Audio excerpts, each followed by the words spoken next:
Is Guardian Radio 96.9 FM. Fresh news, smart talk, all day. The views and opinions of the hosts and guests are their own and do not necessarily reflect the position of the management and staff of Guardian Network.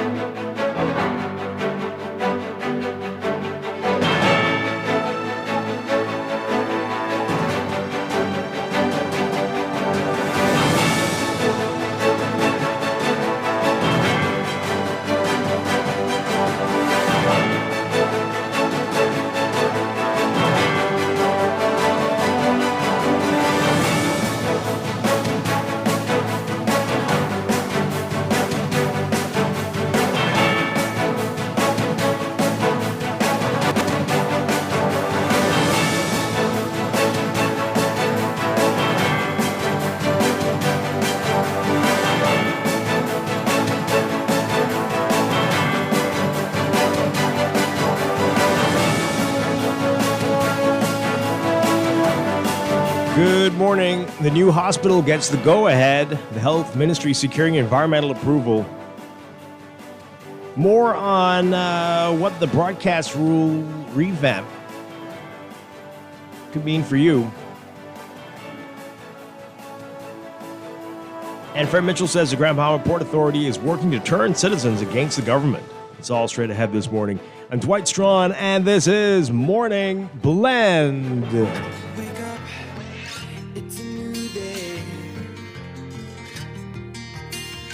Wake up, it's a new day. It's the start of a new way. Don't you know that it's the start of the end of the old way. Wake up, it's a new day. Wake up, it's a new day.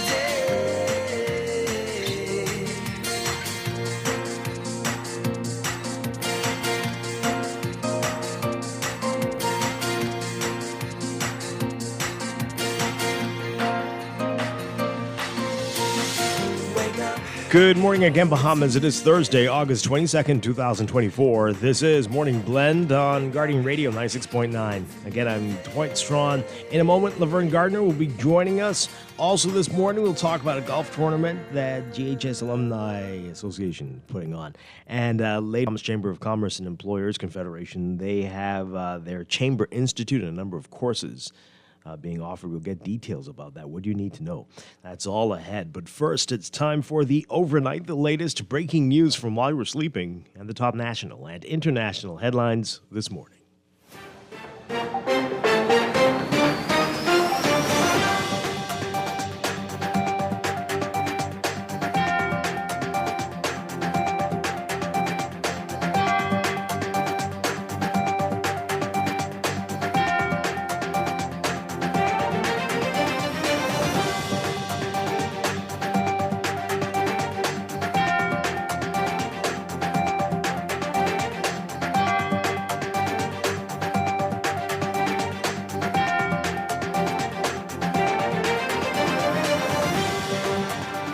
In the overnight, the Ministry of Health and Wellness has received the green light from the Ministry of the Environment to move ahead with the construction of a $290 million hospital in New Providence.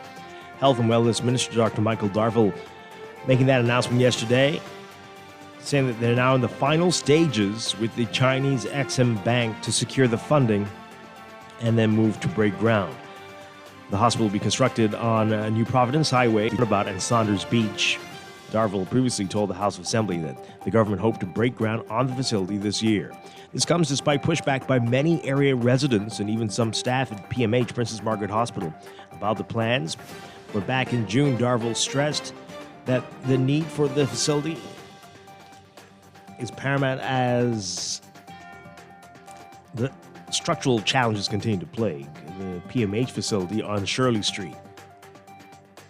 The hospital will be funded through a $290 million concessional 20-year loan from China Export-Import Bank with an interest rate of 2%.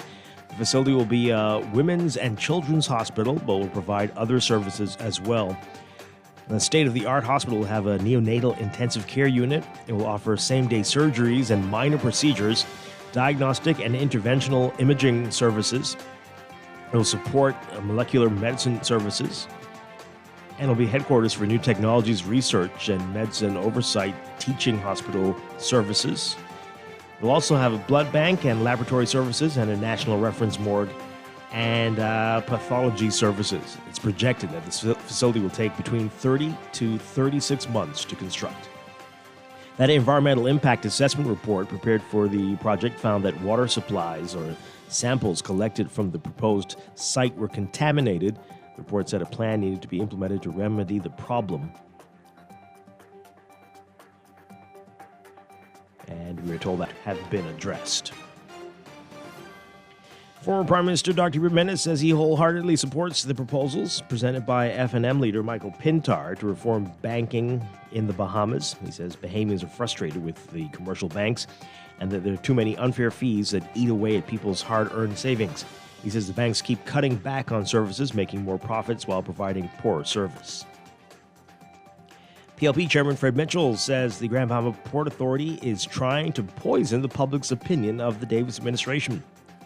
Mitchell responding to criticism from the GBPA over the government's public statements of an ongoing dispute between the parties. Mitchell saying, quote, they're trying to map out a path to create public pressure on the government and to persuade citizens to turn against the government on this issue. That's what's happening here. Well, you know, it's a very dangerous thing, it seems to me, to get involved in political contretemps with the government of the day. He was speaking at a press conference in Freeport. Back in March, the government sent a demand letter to GBPA asking that it pay $357 million, it says, is owed under the Hawksville Creek Agreement, which specifies that costs borne by the government for certain activities and services provided are to be reimbursed by the port for amounts in excess of customs duties and emergency taxes collected. A 26-year-old man admitted to having sex with a teen he met online. Ross Corner resident Quincy Edgecombe pleaded guilty to one count of unlawful sexual intercourse when he appeared before Senior Justice Cheryl Grant Thompson Wednesday. The court heard that Edgecombe, who was 25 at the time, met his 13-year-old victim on Instagram. After communicating on a social media platform, Edgecombe arranged to pick up the teen from her home on August 14, 2022, 8th grader, to a friend's place in Elizabeth Estates where they had sex. The matter's been adjourned to September 18th for sentencing submissions. The offense carries a maximum potential penalty of life imprisonment. Edgecombe's bail has been extended until sentencing to allow him time to get his affairs in order.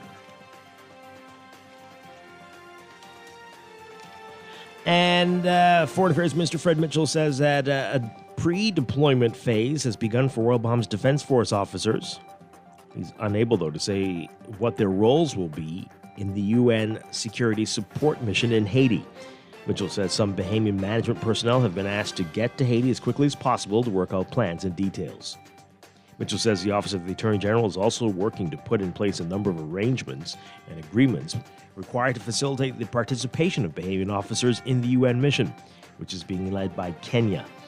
Earlier this year, as the government faced calls for more details on plans for the Defense Force officers in Haiti, National Security Minister Wayne Monroe said they would have only a maritime role.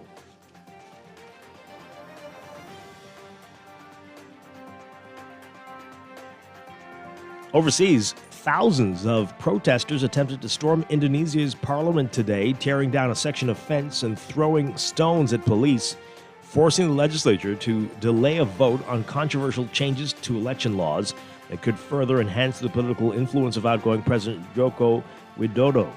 Parliament was to meet in an emergency session in order to overturn one decision made by the country's constitutional court on election procedures while amending another. Protesters held banners and signs while others started a fire and burned tires.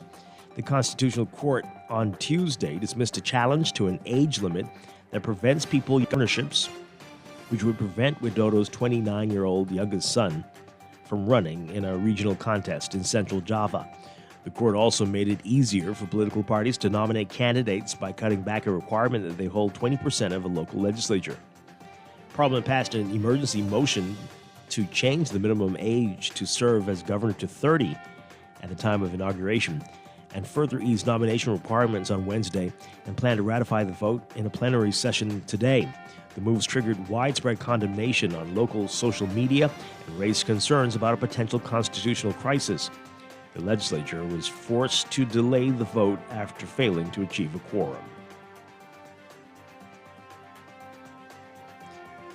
Making the matter more complicated, Widodo's eldest son is the incoming vice president after the same court created an exception to the age limit for the post for former regional leaders, while Widodo's brother-in-law was serving as chief justice. He was criticized for participating in a case involving a close relative and later dismissed. Activists, students, workers, and a number of Indonesian celebrities and musicians also joined the protest, voicing concerns about democracy in the country.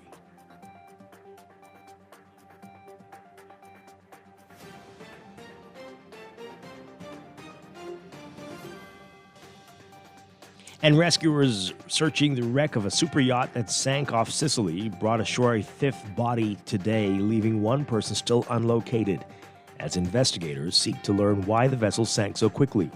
Rescue crews brought the body bag ashore at Porticello Port, while divers continued to search for the sixth missing person, whom the Coast Guard identified as a woman.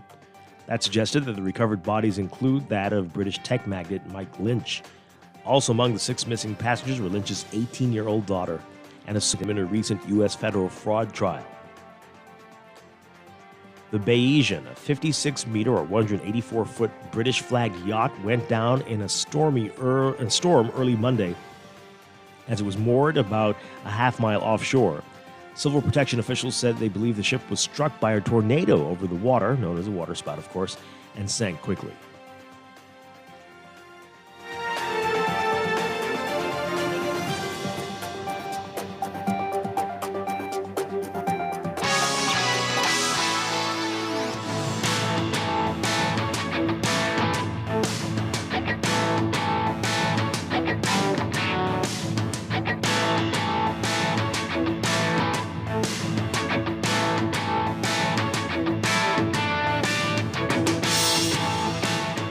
In sports, Battle for Atlantis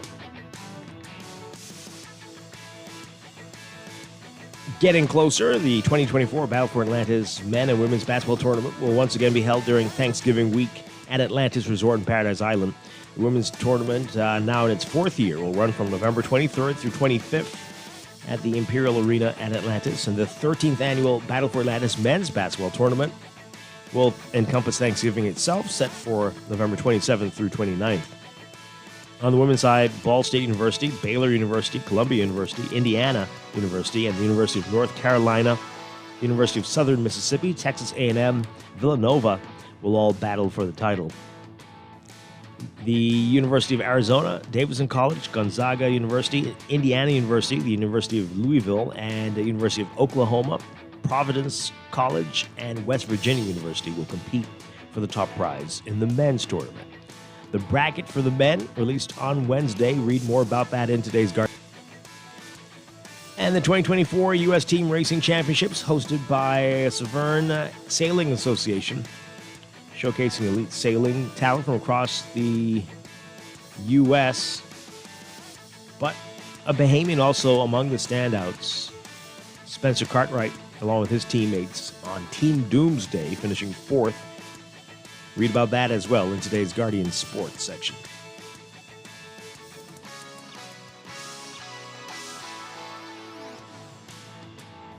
That's sports, and that's the overnight.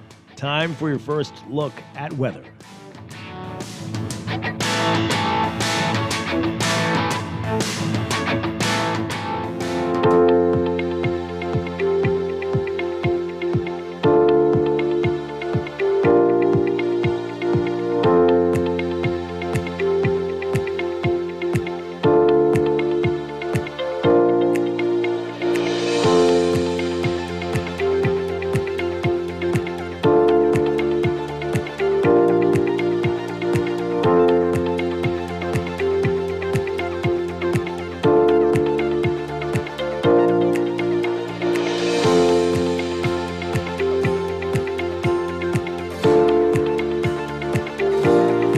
And in first look at weather this morning, we've got a severe weather watch for parts of the Bahamas up until 8 o'clock this morning, from 6:30 till 8 o'clock this morning for a number of areas. A thunderstorm watch in effect for Grand Bahama, Northern Abaco, and Bimini in the extreme northwest Bahamas, but also for the extreme southeast Bahamas, Inagua,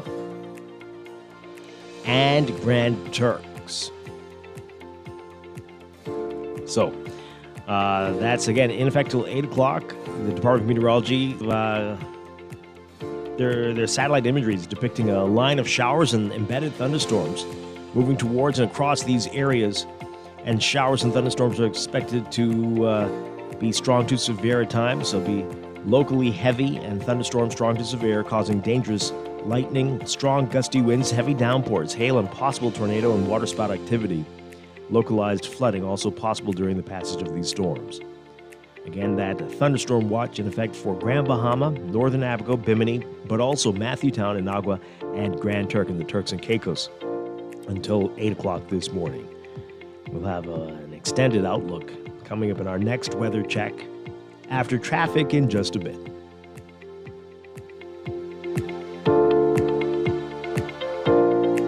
Wake up, it's a new day. Wake up, it's a new day. It's the start of a new way. Don't you know that it's the start of the end of the old way. You are listening to Morning Blend. When we come back, we are discussing the day's top stories right here on your home for fresh news and smart talk all day. Guardian Radio 96.9.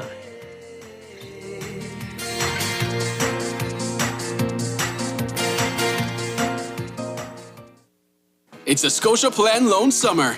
With Scotiabank, you can chase your summer vacation, swing into your home renovation, and slide on back to school with ease. Apply for your Scotia Plan loan and benefit from competitive rates, flexible loan terms, and no payments for up to 2 months. Tick off your to-do list this summer and apply for a Scotia Plan loan today. Looking to elevate your gadget game or a tech trouble simply slowing you down? Escape to a world of innovation at Custom Computers, your go-to store for the latest cutting-edge tech. Whether you need to upgrade your life with the best from Apple and Windows or your device needs a little TLC, the Custom Computers Know-How Store is the destination for unbeatable expertise and quality repairs. With 2 convenient locations, there's a Custom Computers near you on Patton Street in Palmdale and Caves Village, or call 396-1100. Now let me see now. 326 EPIC. Hello? This Epic battery. This Miss Beulah from round the corner. I hear you're selling tires now on Wolf Road too.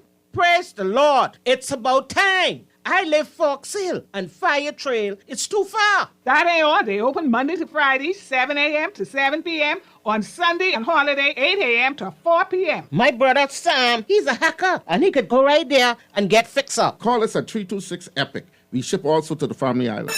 Carrie's Fabric and Uniform Store wants to get you ready for back to school. Don't be no fool, stay in school. They have ready-made uniforms and uniform fabrics for almost every school in the Bahamas. At Carrie's, find skirts, blouses, shirts, jumpers, boy shorts and long pants, neckties, socks, and more. You can even have your uniform skirts custom made. Check out our selection of embroidered cotton shirts. That's Carrie's Fabric and Uniform Store on Mass at 393-0758 or 817-0758.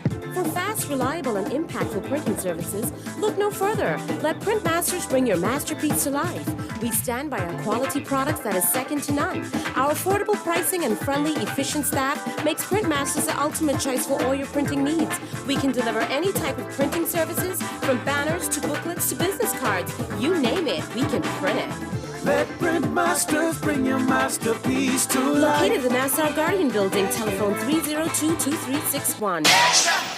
Looking for great device deals and offers this summer? Look no further. Alive has special discounts on the latest smartphones, Ring devices, and accessories. Plus, as an Alive customer, you can expect exclusive yet extra offers and rewards, which means even more value for your money. We're talking more data, prizes, and surprises. Upgrade with us and experience the perfect summer with Alive in-store or at bealive.com/deals.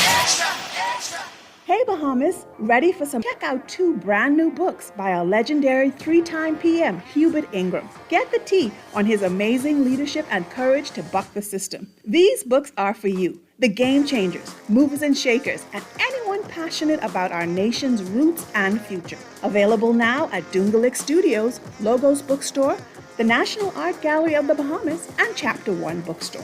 Score your copies today. Celebrate our amazing legacy.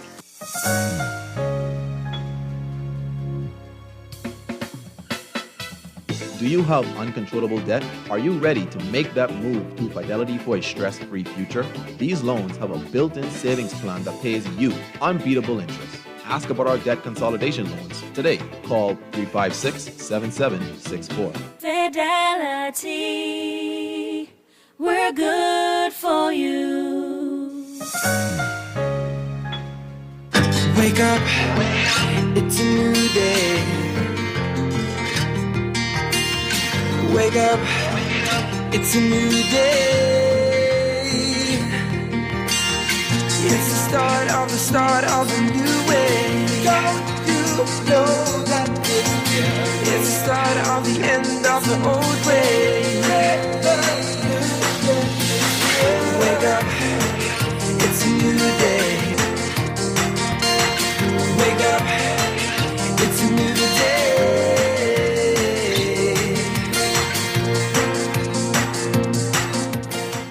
Welcome back to Morning Blend here on Guardian Radio 96.9. We are streaming live on GuardianTalkRadio.com. Well, sort of, yeah. And on the Guardian Radio app for smart devices. We'll get it together. We're trying to get it together. Something's up, but we'll get it together. But you can listen to us on 96.9 FM and on your televisions on Cable Bahamas Channel 969 and BTC Flow Channel 612. Once again, I'm Dwight Strachan. Joining me now, Laverne Gardner. Laverne, good morning. Good morning. How are you? Doing well. Hope you are as well. Yeah, I am. Let me just say before we go any further that if it does start to rain or we do get, not a thunderstorm, if we do get just thunder, it doesn't even have to be a storm. My power may go up. No. Just wanted to put that out there. You don't have BPL. That's not going to happen. No, I have Grand Bahama power. Are you trying to say? I've stopped setting my clock. It's too much. Oh, yeah, I told you to It's too stop. much. I can't keep resetting it. So And when I set it, that's when the power goes off. So I don't do that. But I mean, you all, what are you trying to say? GBPC is the new BPL? I'm not trying to say it's a new BPL. I'm just saying if we get some rain, my power may go up. Okay. Read into that what you will. But when your power goes off, you do get a notice or something. So they say something, right? They explain what happened, or do they say something? There is a post. They've turned off comments. That's fine. But they say something. They turned off the comments, but they do say we are aware that some areas may be experiencing power outages and are safely trying to rectify. That's beautiful. They don't necessarily say what the problem was. Oh, but we okay. will get Well, at least that. there's you don't feel like you're the one lone wolf out there suffering. At least you know that there are others and that someone is aware that you have a problem. Unlike here, where now it's 2 days in a row the power's gone off, and just as I get home, always, and nothing. Like you don't know, am I the only one? I hear a generator, so it's not me. It's not just me. Right. And then I see people on the western side of the island say, oh, mine's off too. I'm like, oh, is this island-wide? You don't know. No one said anything. And it just goes by. Nobody says anything. Hey, it's your daily power cut. Thank you very much. On with your life.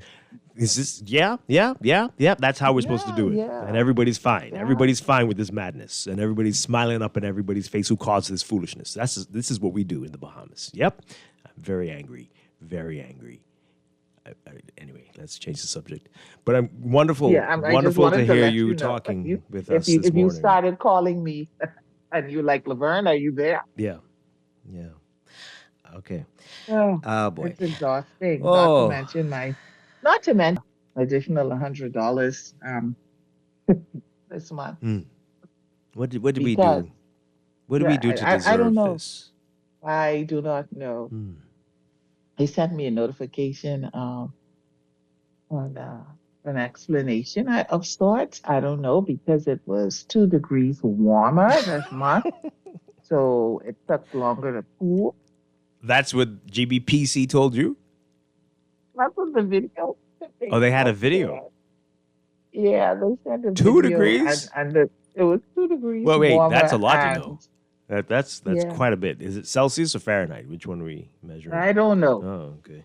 All I know I mean, was that's 2 enough to degrees melt warmer. the ice caps. And my billing and the billing cycle had an additional 6 days. So Well, there you go. my consumption is down, but the fuel surcharge here is what our problem is. Well, yeah. So you can't I'm win. sorry. You can't win. Sorry, I'm sorry to start off the morning like that. Anyway, also this morning we're going to be talking with GHS Alumni Association. They have a golf tournament coming up, trying to raise some money, and later in business we're talking with the Bahamas Chamber of Commerce, and they've got some courses they're doing. The Chamber Institute. They'll tell us what that's all about and what they're offering. So that's all ahead. But let's talk about what else is in the news.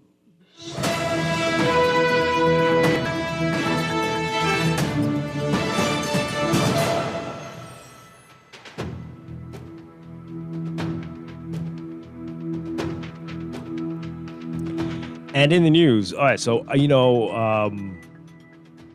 we don't want to, I mean, maybe you want to. We did it yesterday. A good portion of the show was ranting about BPL and their nonsense and the governments that have all contributed to where we are. But do we want to do this again today? Here's a text. No. This person, I think, is new to the Bahamas. Welcome. They're saying, we're not going to solve this until an administration conducts a commission of inquiry into BEC. Some people are getting very rich off BEC's faulty infrastructure contracts. Okay, so an administration. That's what type of administration? Because you don't mean one of these political parties that becomes the government, right? Because they all know why.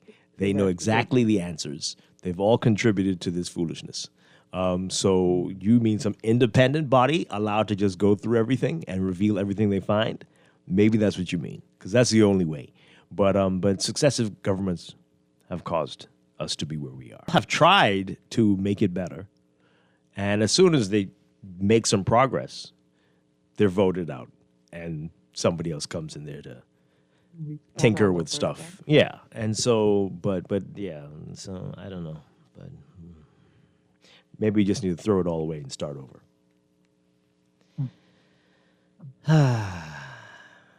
Maybe things are going to be different now that with the new energy bill, and now that it's a new company, which comprises of the old company, which is a new company with new. I don't know.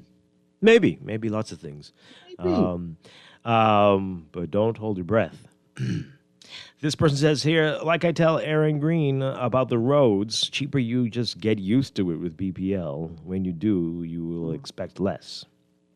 Well, I am used to it. I don't expect much. Remember, I jinxed myself last week, and I said, my power hadn't been off for weeks. Yeah. And immediately. It went off. It's been off since then 3 or 4 times. Mm-hmm. It's just... So, but that's it. Yeah. They're saying, yes, a commission inquiry would be independent and with international energy investigators. But the administration. Right. Well, as we see. There's the thing. Right. As we see with the independent police investigators who have yet to arrive. How's that going? Well past the time they were supposed to leave. Okay. And no one's saying a word. Nothing. Mm-hmm. Nothing. Like, what? What are you talking about? Investor who? For what? This is incredibly jokey. For all we know, Dwight, they were here. What did they do? Have a For con all snack? we know, we don't know.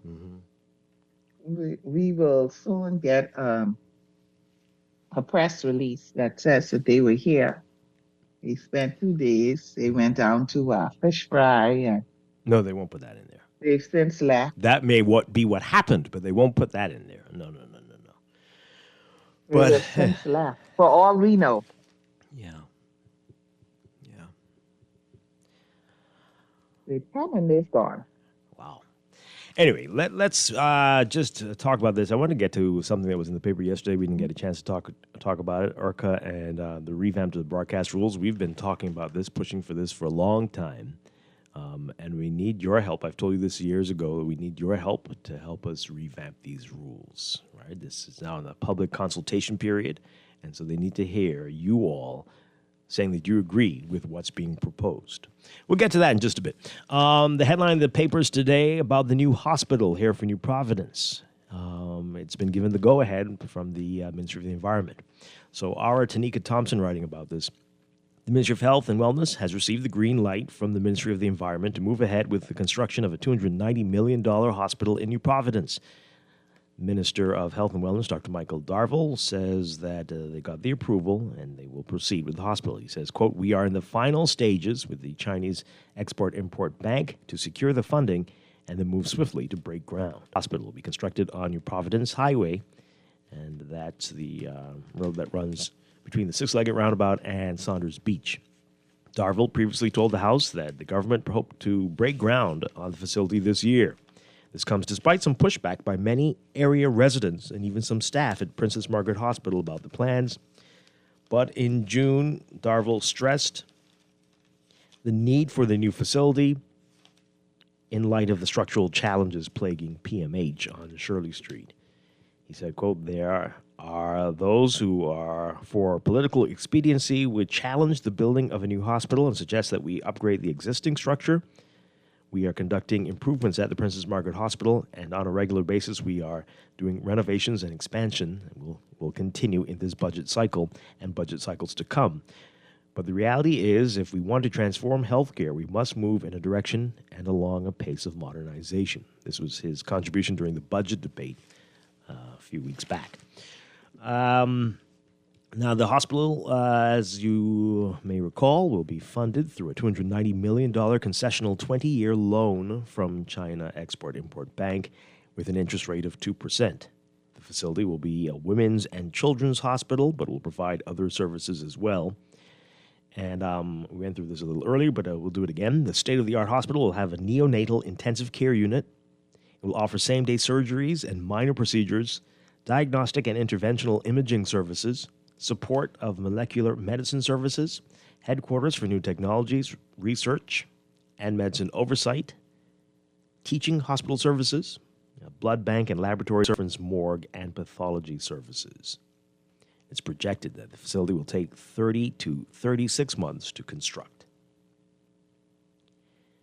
Now, you may recall a few months ago, the Environmental Impact Assessment Report prepared for the project found that water samples collected from the proposed site were contaminated and that a plan was needed to be implemented to remedy the problem. The report done by JSS Consulting said that the test showcased that the water quality of the project site can be described as contaminated and there was cause for concern. It said that water quality analysis displayed that each parameter tested exceeded the recommended range set in place by the regulators, and the results could be due to leakages of septic systems in the surrounding communities, coupled with waste that was generated by past squatters, and concurrent watershed events from a mining site on the southern perimeter of the property. It said that a comprehensive plan needs to be created to rectify leakages in surrounding community septic systems, remove structures and waste generated by squatters, and install a proper drainage system to redirect water and alleviate flooding, and that these steps were necessary to improve the water quality parameters to acceptable standards. So now that it has received, right now that it's received environmental approval, and that's a scary word there, assume that those measures have been addressed. Right. Because what we don't want is 6 months, 3 months into this project, or even once this project is completed, to now have to circle back because something was not done correctly, Yeah. and they're still having this issue with contaminated water. Right. Well, I mean, those things were not insurmountable. Those were right, but was it done already? How much did it cost? Those things. Right. Interesting to know. That's what I'm asking. Certainly, they're not insurmountable, but has it been done? Yeah. Already. That's my question. Well, in the Tribune today, there's some environmentalists are concerned about this. An environmental advocate is calling on the government to stop its plans to construct the new hospital, citing concerns over destruction and deforestation of Propel Tract well field. Terry Miller, the executive director of BASH, the Bahamas Association for Social Health, and founder of Earth Village, told the Tribune that he has already seen workers marking areas, placing stakes, and cutting roadways through Propel Tract and the well field there for the 50-acre medical facility. The Propel Tract well field, a 212-acre plot secured by the government in the late 1930s, was originally intended to provide water to the city of Nassau. Miller says the coppice forest is the worst possible location for the new hospital, describing it as the most ecologically sensitive area in New Providence. During a 2005 rapid assessment of Propel Tract, Miller said that it was a discovery of over 150 plant species and more than 50 medicinal plants in the area. He also noted that birds have made the forest their home for decades and that the construction of the hospital would destroy their nests. Miller said the Davis administration's intent for the proposed hospital, their strong stance on climate change, and being aware of the environmental challenges the country faces.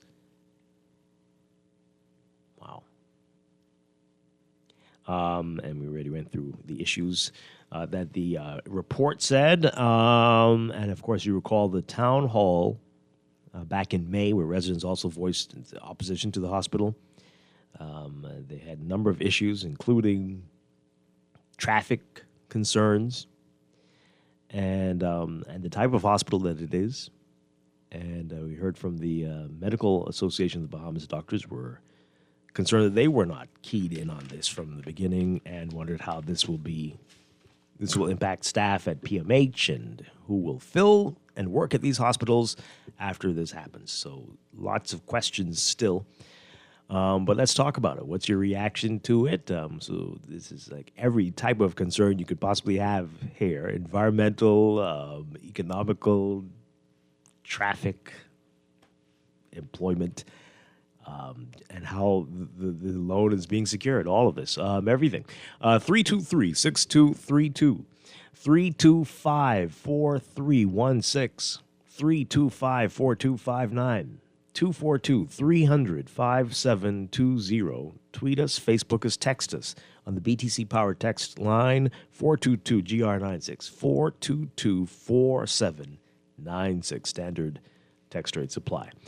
All right, so let's talk about it again. I think we can all agree that we need a new hospital. We need a number of new facilities all over the country, but especially here in New Providence, Grand Bahama as well. Let's get into it. All right, Laverne, what's your take on this? I know we just talked about the environmental issues, but some of the other things that people are concerned about. Staffing as well.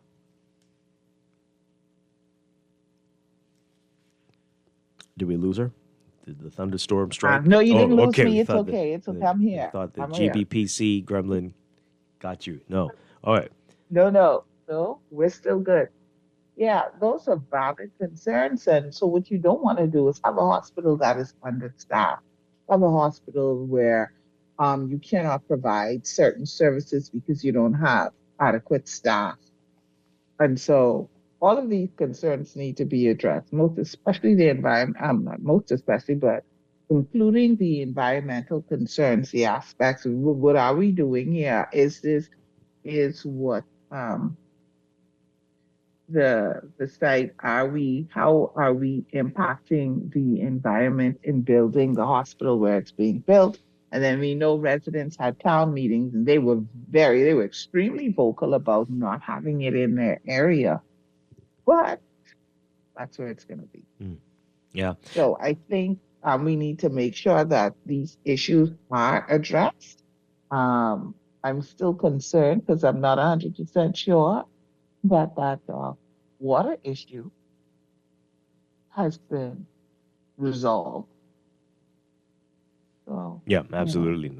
I wish we but had a little more yes, information do on you that. need a hospital? Yes. Mhm. But Dwight, where would you say would be a more ideal location? I think that area is fine. It's a lot of space out there. Pardon me? I think that area is fine. I mean, I don't know what Okay. Terry Miller might have some very unfortunate. I hope there's some way that this can coexist with Why that. does it sound like you don't care about the No, no, birds no, and no, that no. you I can do, I keep the do. But plants? Okay. but But some, you think that place there, you think that is the best I don't know if it's the area best, but I for it? don't know. I Mm-hmm. can't think of anywhere else. I know people were Okay. saying Okay. Gladstone Road, but I think we might need a trauma center out there, right? And I think people need to think about all the different things, different types of hospitals there are. We need more trauma centers, so Yeah. that you don't have to be rushed through downtown Nassau if something serious happens to you. And we do need a hospital like this. We do need a children's and a specialty hospital, absolutely. But you might need a trauma center in the southwestern part of the island. That's a good point. And but we don't have much space. It's true. But I'm Right. That's sure why I that was people will asking, have an you issue know. with Gladstone Road too. Residents and I'm sure environmental issues. There are all kinds. There will always be these issues, but you got to find a way to to balance it. See if you Right. can remove some of the plants, if you can put them on the northern side. I don't know, but everybody needs to come together and really look at this. Not too late, but that's just me. I don't know. I don't know anything. Good morning, caller. You're on the air. And Dwight and Lorraine. Hi. Good morning. Good morning. I always get that wrong. Hello. Good morning. Hi. How you doing? Yes, Lauren. Good morning. Grandmama. Hello. She can hear Yes. you. She can hear you. She can hear me? Yes. Okay, Yes. right. I do not agree with that location. Simply the reason why, right? You know, the area is a historical area, right? And because we don't be taught nothing about what's happened inside our country. That's why so much things just go, right? And we never really know what was there before, right? But that's just one aspect of it. That road was put there originally, right, for to stop the big trucks from going through the inner city. So what is going to happen putting a hospital there and all of those big trucks still speeding up to that road, and you don't even have enough space right now for them. So I believe, right, I still think that you know, we need to find a piece of property that is owned by the people because, you know, when we keep looking for properties to buy, right, it shows that we ain't really serious. You know, we have properties in Nassau that is owned by the Bahamian people, right, and we could try to utilize them. I mean, like if we need different facilities like you indicated, but now if I live inside Foxhill and I have to go to where I have to pass Princess Margaret Hospital because I have a baby. I am having a baby, and I go in west to have this baby. I don't really think that's fair, you know, because there has to be some way we could find a central location in New Providence, right? That people, you know, and I really think the Gladstone Road area, right, or somewhere in that vicinity, right, is a better location, you know, because why? It brings it more center, right? People, it becomes a little bit more balanced, right? Because that road right there is a very dangerous road, Dwight. And for people to have to be going on that road there for maternity ward situation and children, because that's all the hospital can be all about. A man would have men issues or boys issues, right? A man or still can't go to the hospital, right? We can still have to find our way downtown. I mean, again, because both of them basically downtown. We can still have to find ourselves Bay Street, Shirley Street to see. So it seems to me, right, that this just a way of strengthening people who were affiliated with the party, and they don't really care about the Bayman people, because if you really into Dwight, there's a lot of land inside in the vicinity of Gladstone Road, right, and if we have to take back land and issue persons land someplace else to accommodate the hospital, are talking about a real hospital, inclusive of all of the service that is needed, that we get a move away from that antiquated place called Princess Margaret.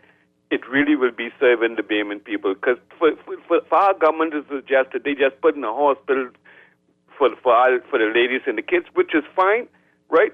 And still still leaving that hospital. We know what's going to be. We know what's going to be the outcome of that hospital. We don't have nurses now in this country. Why they're not trying to see if they could recruit people now for this hospital? You know why? Because they ain't really serious. 3 years from now, we have to look forward to this hospital being built, man. Right? Come on, man. Okay. I hear you. I don't think that's fair. And I mean, recruit, of course, everyone knows the demand across the world for nurses is extremely high. I think... I could be wrong, but didn't Dr. Davos say that they were recruiting, I forget how many nurses? From all over. They're always doing that. But some points that he made, okay, so Gladstone Road is going to be as hard as anywhere to get for a lot of people, very hard to get to for many people on this island. All right? And remember now, the expansion plan for Gladstone Road, that's going to be a major highway, at least 4 lanes. And more, and lots of roundabouts. It's going to get even busier than it is. So I'm not sure the arguments, those arguments are good for that one versus New Providence Highway. So I hear you though. And the men. What are the men going to the hospital for? What, gunshots and broken legs? Remind Dwight. Gunshots and broken legs? Come on now. Yeah. No, Dwight, don't say that. I mean, compared to children and women. Blow that off. Compared to children and women. I just blow that off. But I think you made a good point that we need a trauma center. Yes. That's what we need. Yeah. And Gladstone will be good for that. It need a trauma center. And Gladstone is very busy. This is a children's and women's hospital. It probably needs to be an acquired area. A good point about the trucks off the port. I don't know why they think they're NASCAR, because they need to calm down. And they're doing it on West Bay and New Providence Highway at incredible speeds for such gigantic vehicles. And nobody's stopping them. But they own the road, apparently. I think people are nitpicking. They bully you. They bully you. They definitely are. People are nitpicking here, though. There are issues, but some of the issues are not. I don't know how valid they are. I'm not. Some of the points people are raising. Some people. Let's take this call. Let's see what you have to say. Good morning, caller. Dwight, good morning, Laverne. Hi, good morning. It's a very interesting conversation here. Just would like to say the points raised this morning are points that we all can consider. Instantly what came up to me is these 3 things.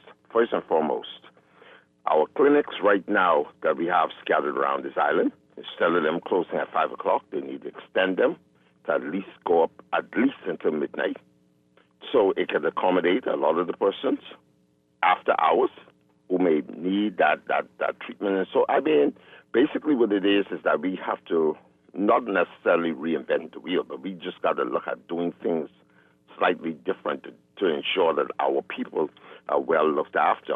We are still not discussing the matter that we have the old Collins property, which is right next door to PMH, but across the road from Doctor's Hospital.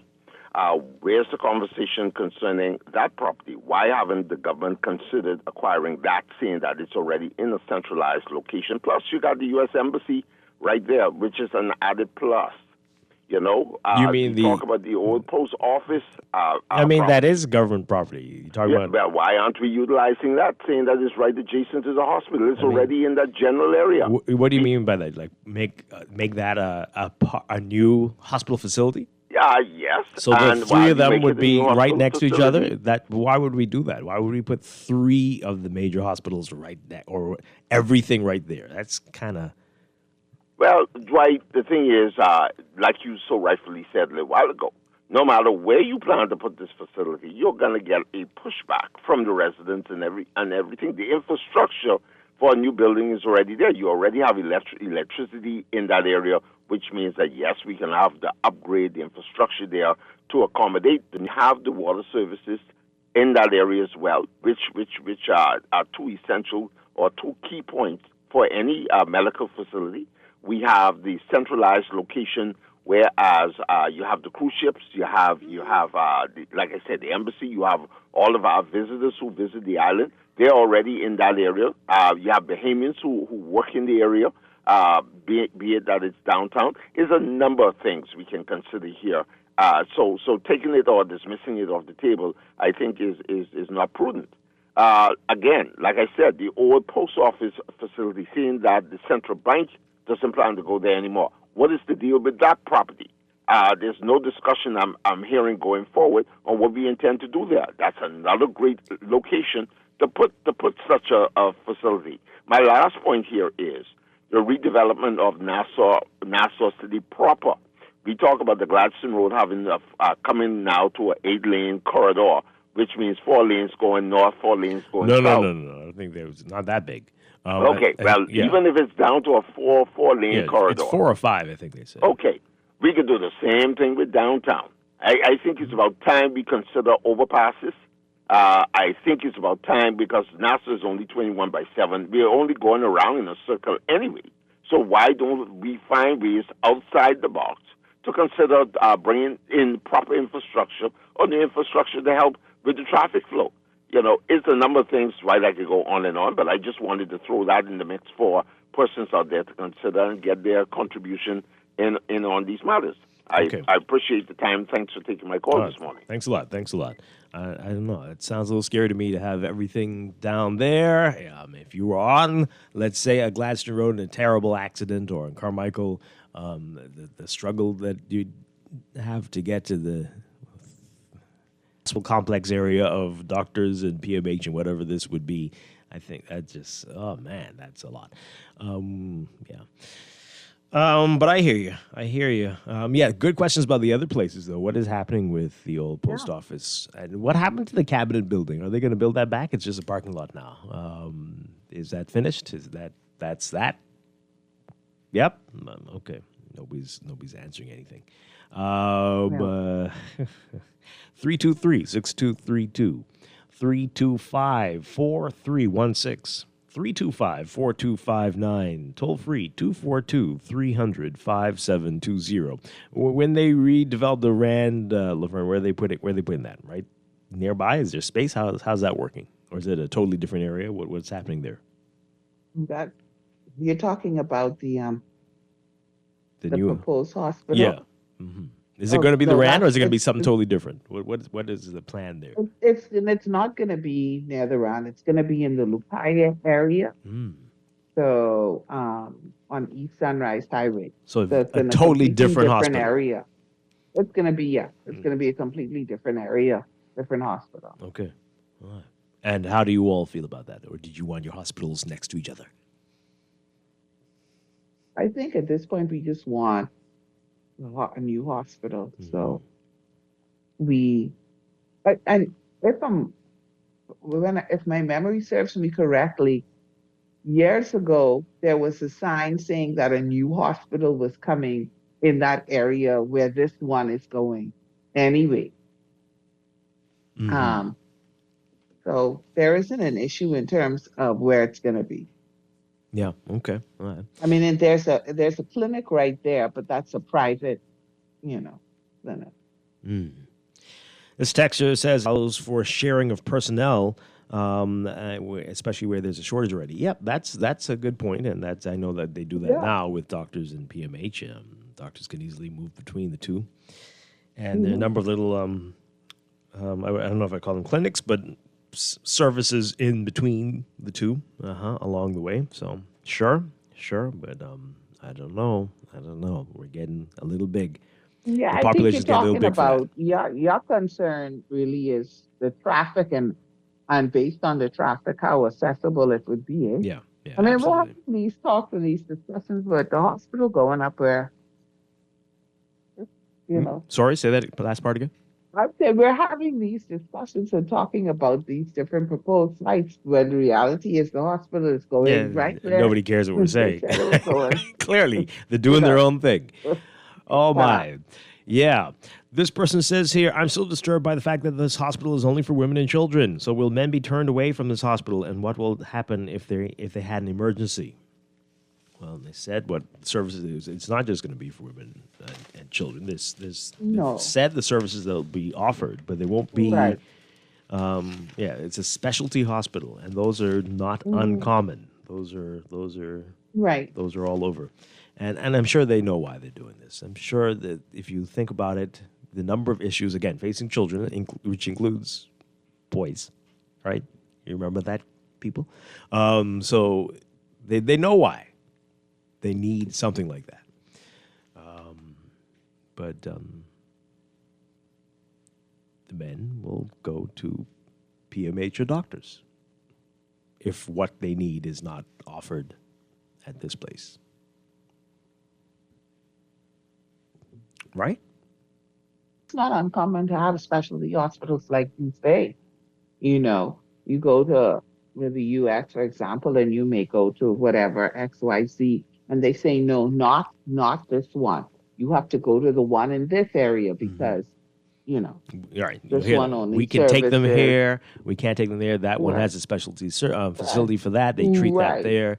Go to county Right, so or go that's to not an general or blah, blah, uncommon blah. thing. Yeah. This person. And, you know, so hopefully with that specialty hospital, that will, of course, bring some relief to PMH. Exactly. And hopefully you be able to be served Right. quicker and Maybe more efficiently. all the and men will be piled all up of at that. Princess Margaret Hospital.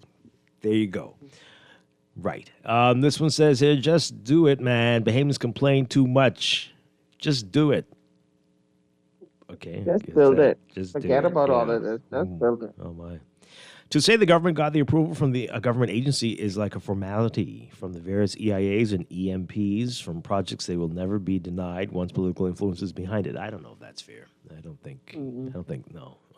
That's not. Yeah, I no. don't believe that those in that area would No. just go ahead and say something is okay, knowing that it's going to be dangerous or detrimental to that They're area real and to the professionals environment. working at these agencies, and who knows what has happened over these past few weeks? How many times they turn them away and say, "Nope, this is not good enough. You need to come back with this."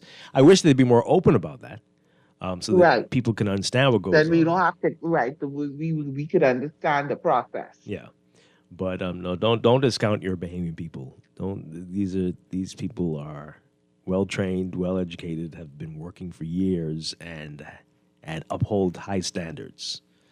Don't do that. You all ain't got to worry about the hospital. This ain't the good doctor first rodeo. Ask him how fast the party dropped the Exuma mini hospital when they saw it was going to lose the election.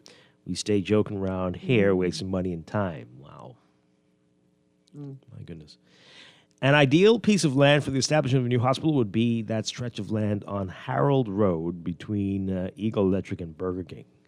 No, that would not be good. I don't even know what you're talking about, but it wouldn't be good because you have to drive almost a mile between the roundabouts to get to that side of the road. You don't want anything like that with a divided median. That will be a disaster. No, it's not a good place. But there is land there, but it's not a good place for a hospital. Not when you have emergencies, and no, and then the nah, unless they no, I don't think so. Good morning, caller. You're on the air. Good morning to you, Dwight. Good morning to you, Laverne. Hi, Just good a couple of points, Dwight. Yeah, just let me let you know, the Rand Memorial Hospital is in a basin where water is. If you get 5 homeless guys to use the bathroom outside, the Rand would flood. Okay. So where the new hospital is going is It's on not a the ridge. homeless who are the problem around here. These people just The pull into the side of the road, doing whatever they want. Yeah, it's going on a ridge. You know, one of the highest ridge on the island, so it'll be above the floodplain.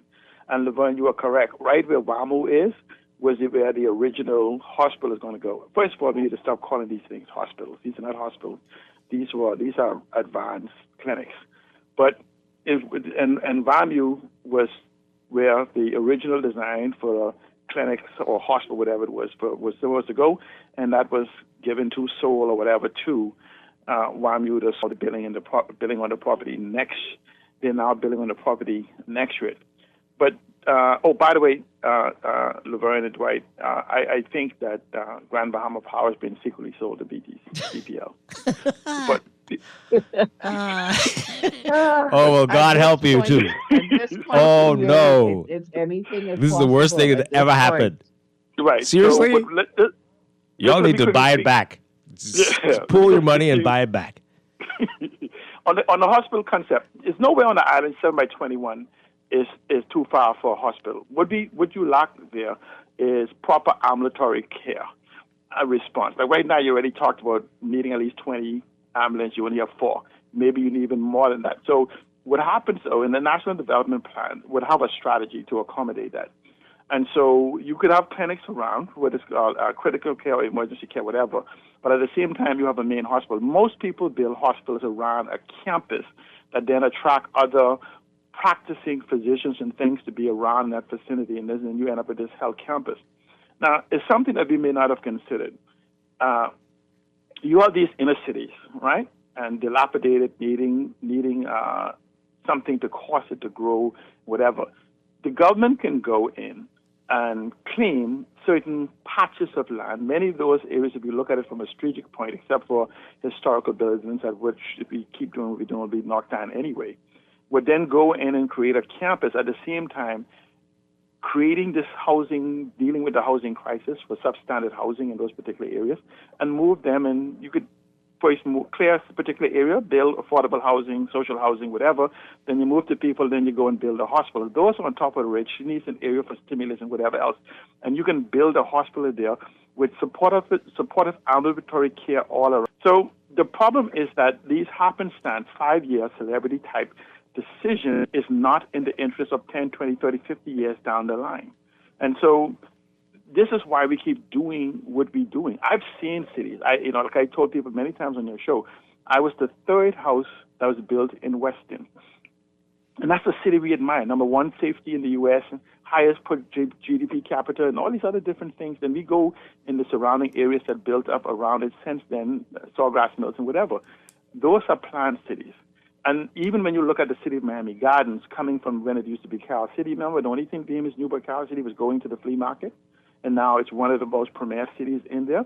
My twin brother happens to be part of the people that went and fought for 2 decades to make that place what it is. And so there is possibilities of these things happening, but the problem is you can't use a 5-year celebrities to achieve it. They're thinking about the next election, and we need proper planning and things like you talk about city, right, where they think about the next generation. Right, yeah. And so Obama's going anywhere for the next million years, right? I don't know. So we have to begin to think and plan like that. So the problem is you could have clinics that deals with various different things and have ambulatory care that creates pathways to give people access to these, and where you cooperate between police and fire response and between ambulatory response. We need fire engines there too. Yeah. So well, like you said, we need real city planning, and we don't have any indication that anybody's doing anything there like you that go. at all. Because Dwight, your city and my city would coordinate, even in shared resources, and you have no dependence. So again, we need real municipal governance on New Providence, and we need some more autonomy on the Outer Islands. Absolutely. And until we get that, we're going to keep getting 5-year celebrity decisions. And we'll keep talking about Thank you so this much. for decades to come. Absolutely. Let's go to the break. Before we go to this text here, Dwight, out of curiosity, when last have you traveled on Glasson Road? Not sure of the size, but where on Glasson Road would you think a hospital could go? Glasson Road is no location for a hospital with the proposed new layout. Oh, boy. Every single site is going to have a challenge, I'm sure. Every single site. People are going to have many, many, many problems with it. Callers, we'll get back to you after the break. This is Morning Blend on Guardian Radio 96.9. Stay with us. I start missing on one shot, and then 1 week, and I done 1 live. I must see forget people, let's come vacate in the place I stay. You know, ain't nothing like home, ain't nothing like where I come from, ain't nothing like home. It don't matter how far I run, ain't nothing like home, ain't no place like where I belong. It don't matter how far I run, ain't nothing like where I come from. This is Guardian Radio 96 Commerce. RBC is for all of you. Life is full of twists, turns, and defining moments that create your own unique story. However your story unfolds, we're here to help guide you through it. From every big decision to every new adventure, RBC is for all of you. Visit rbc.com/Caribbean/all of you. It's time for your first look at traffic for the morning, brought to you by RBC. Find your loan solution with RBC. Around Cowpen Road, today is supposed to be the final day for this, between Gordo's Liquor Store and Blue Hill Road. And that work mainly between 9:30 a.m. to 2:30 p.m. You're asked to avoid the area if you can, or at least follow the posted signs. Again, that's Cowpen Road between Gordo's Liquor and Blue Hill Road, 9:30 a.m. to 2:30 p.m. today. In your real-time traffic at this hour, we're seeing some heavy traffic on Milo Butler Highway from well south of the Fire Trail roundabout straight through to Tonic Williams Darling Highway. I haven't seen traffic like this for a few weeks now. That's in the northbound lanes there. And Carmichael, some busy, slow-moving traffic eastbound towards Blue Hill Road. And Blue Hill Road, a bit of congestion. As you approach that Carmichael Junction and north of Soldier Road on the way to Independence Drive. Then we've got along Prince Charles Drive and Robinson Road, just pockets at the major intersections. And a bit of slow-moving traffic along West Bay Street, west of Blake Road. That's eastbound. That's what we're seeing right now. That's your real-time traffic and your Morning Blend traffic alert brought to you by RBC. Start a conversation at rbc.com/loan/all of you.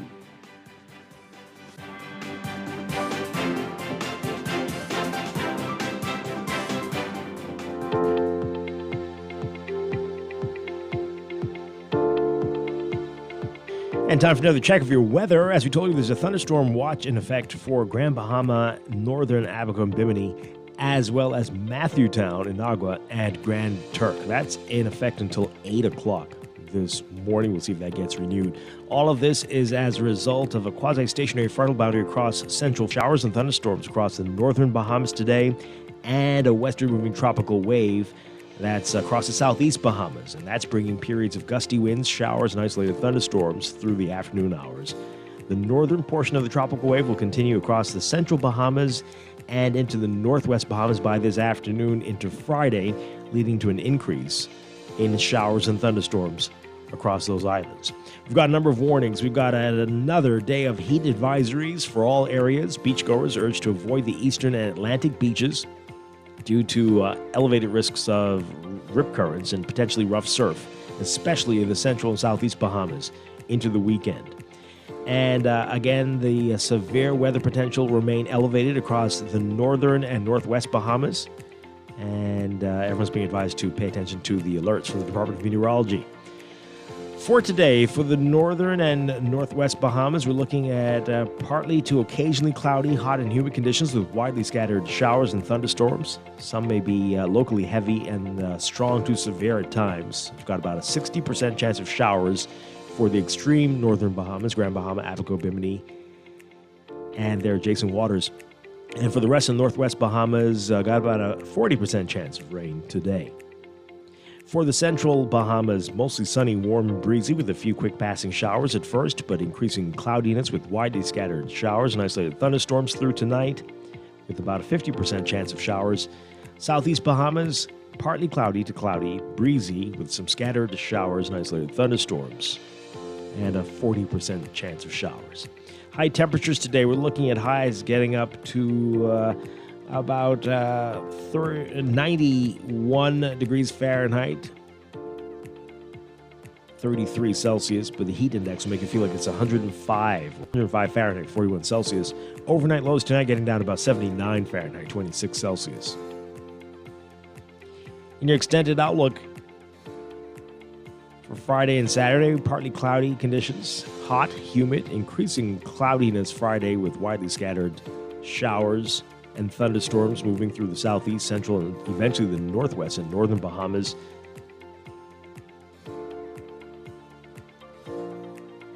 And for the start of the week, partly to mostly sunny and hot with a chance of isolated showers and thunderstorms across the entire country. The tropics are quiet. Tropical cyclone formation not expected through the next 7 days. That's your Morning Blend weather check. We'll be back with more Morning Blend after these messages here on Guardian Radio 96.9.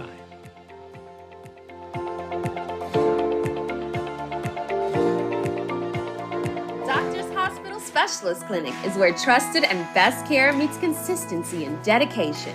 Let our expert specialists take you on a healthcare journey where warmth, compassion, and your well-being come first. From diagnosis to prescription, we are with you every step of the way, ensuring your peace of mind.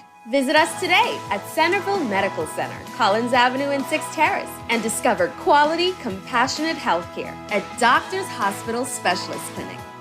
At Wendy's, we are different. We don't just use beef, it's fresh, never frozen. Our burgers are square because we never cut corners. Served hot off the grill with fresh lettuce, tomatoes, onions, and American cheese. We believe in fast food done right. Always serving fresh, never frozen beef. Order a hot, juicy Dave single, double, or triple. Made with fresh, never frozen beef. Now only at Wendy's. Different inside and out.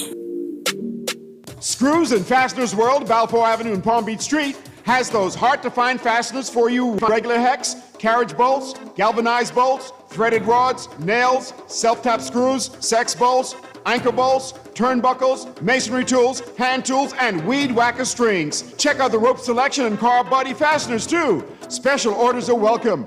It's your #1 fastener store. Screws and Fasteners World, Balfour Avenue and Palm Beach Streets. Call 326-1976. We're gonna give you a check every week for a year.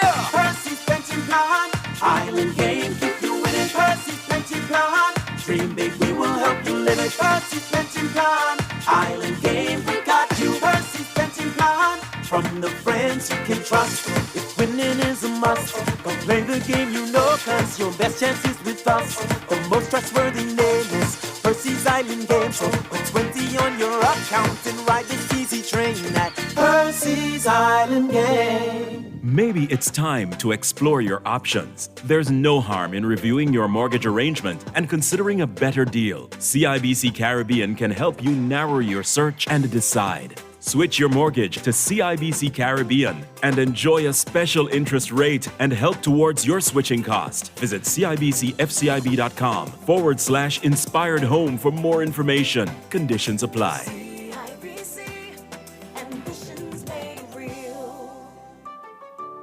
In the world of business, technology is not a choice, it's a necessity. And for businesses that demand excellence, there's only one choice for unparalleled support and cutting-edge technology.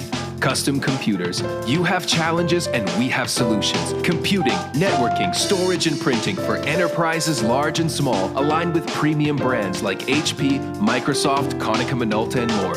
Get tech done the right way with Custom Computers. Call the know-how team at 396. You can put $100 into the CFAL Savings Express Plan and make sure your money keeps growing. Earn interest on your savings while you're sleeping, eating, or standing in line at the bank. Ready to invest? Start by putting $1,000 into our mutual funds and earn interest there too. Because at CFAL, your interest is our interest. Visit CFAL.com to start now. CFAL, growing wealth for future generations of Bahamians.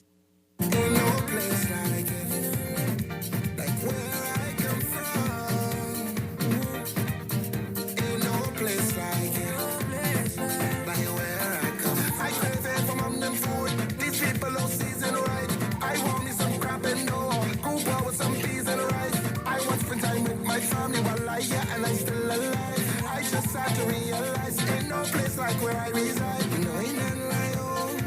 Ain't nothing like where I come from. Ain't nothing like home. It don't matter how far I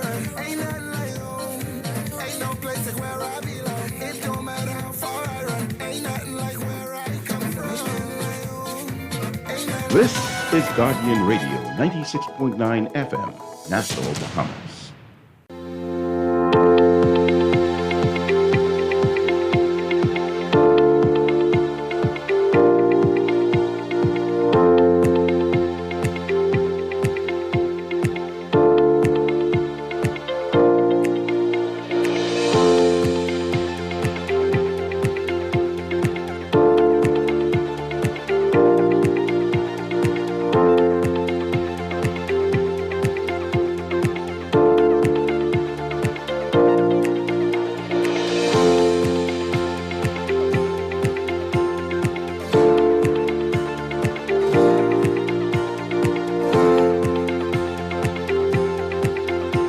Welcome back to Morning Blend here on Guardian Radio 96.9. We are streaming live on GuardianTalkRadio.com and on the Guardian Radio app for smart devices. We're also on your televisions on Cable Bahamas Channel 969 and BTC Flow Channel 612. You can tweet us at 69 or Facebook.com/MorningBlend969. Text us on the Guardian Radio text line powered by BTC 422-4796. Standard text rates apply. And now at 8:18, it's time for another check of your weather for today, brought to you by Sherwin-Williams Paints. Here's what's happening. We've got a quasi-stationary frontal boundary across the central Florida region. That's going to support showers and thunderstorms across the northern Bahamas today. But the southern Bahamas is also seeing an issue. We've got a westward moving tropical wave that's going to move across the area, and that's going to bring periods of gusty winds, showers, and isolated thunderstorms through the afternoon hours. And the northern portion of that tropical wave will continue to move into the central Bahamas and the northwest Bahamas by later today into Friday. That's going to lead to an increase in showers and thunderstorms across those islands. So this risk for severe weather will be elevated across portions of the country, especially the northern and northwest Bahamas. And while that's all happening, we still have a heat advisory in effect for all areas. Avoid the eastern and Atlantic beaches of the islands due to the elevated risk of strong rip currents and potentially rough surf, especially in the central and southeast Bahamas. Your forecast for today for the northern Bahamas and the northwest Bahamas, partly to occasionally cloudy, hot, and humid with widely scattered showers and thunderstorms. Showers may be locally heavy and thunderstorms strong to severe at times in the extreme northern Bahamas. Partly cloudy to fair and warm tonight with a few passing showers likely for the rest of the northwest Bahamas. Rain chances between 40 to 60%, especially for the extreme northern islands. For the central and southeast Bahamas, mostly sunny, warm, and breezy with a few quick-moving showers at first, but increasing cloudiness with widely scattered showers and isolated thunderstorms through tonight for the central islands, and breezy, cloudy with scattered showers and isolated thunderstorms for the southeastern islands. Rain chances between 40 and 50%. Temperatures today, we're looking at highs getting up to around 91 Fahrenheit, 33 Celsius. That's a Marcos alert coming through. Overnight lows tonight getting down to about 79 Fahrenheit, 26 Celsius. But the heat index today will make you feel like it's 105 Fahrenheit, at least 105 Fahrenheit, 41 Celsius today.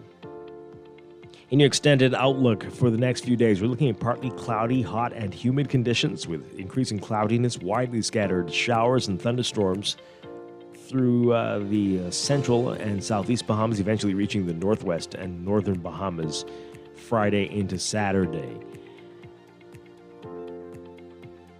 And Sunday into Monday, partly sunny to breezy with a chance of isolated showers and thunderstorms across the entire country. In the tropics are quiet for now. Tropical cyclone formation on its days.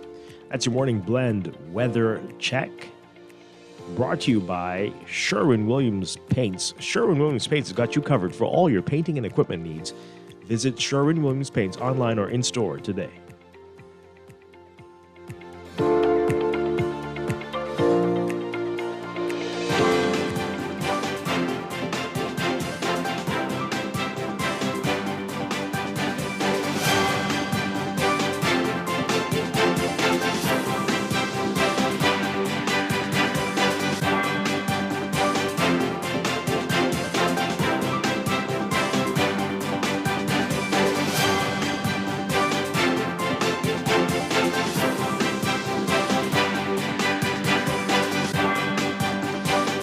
8:23, time for another check of your traffic for this morning, brought to you by RBC. Find your loan solution with RBC. Reminder of the work that's going on Cowpen Road. Today is supposed to be the last day for the paving works between Gordo's Liquor Store and Blue Hill Road. Most of that work between 9:30 a.m. to 2:30 p.m. You're asked to avoid the area if you can or follow the posted traffic signs. But again, today's scheduled to be the final day for this work, but keep that in mind if you're in the area. It might go on beyond today on Cowpen Road. In your real-time traffic, right now, Mile Butler Highway looking a little better than it did before the 8 o'clock news. Traffic has improved a bit, and so now the traffic is slowly all the way down to Fire Trail. And straight up, though, to Tonic Williams-Darling Highway. There's a bit of congestion on the Fire Trail side, though, as you approach the roundabout eastbound. Carmichael's still busy for you near the Southwest Plaza as you head eastbound. And also westbound near the plaza. On the way to Blue Hill Road. Blue Hill Road is going to be busy between Carmichael and Soldier Road, and some congestion as you get closer to Independence Drive. Over on East Street, some slow-moving northbound traffic as you approach the Independence Drive East-West Highway roundabout. And then East Street is busy for you southbound as you approach Robinson Road this morning. Elsewhere, we are seeing heavy traffic on Robinson between Soldier and Old Trail. And a bit of congestion on Old Trail and Soldier Road, and Soldier and Windsor Place looking busy for you at this hour. Back on Prince Charles Drive, heavy traffic at the major intersections, including Beatrice Avenue and near Jean Street, especially westbound at this hour. It's your real-time traffic and your morning blend traffic alert brought to you by RBC. Start a conversation at rbc.com/loan/all of you.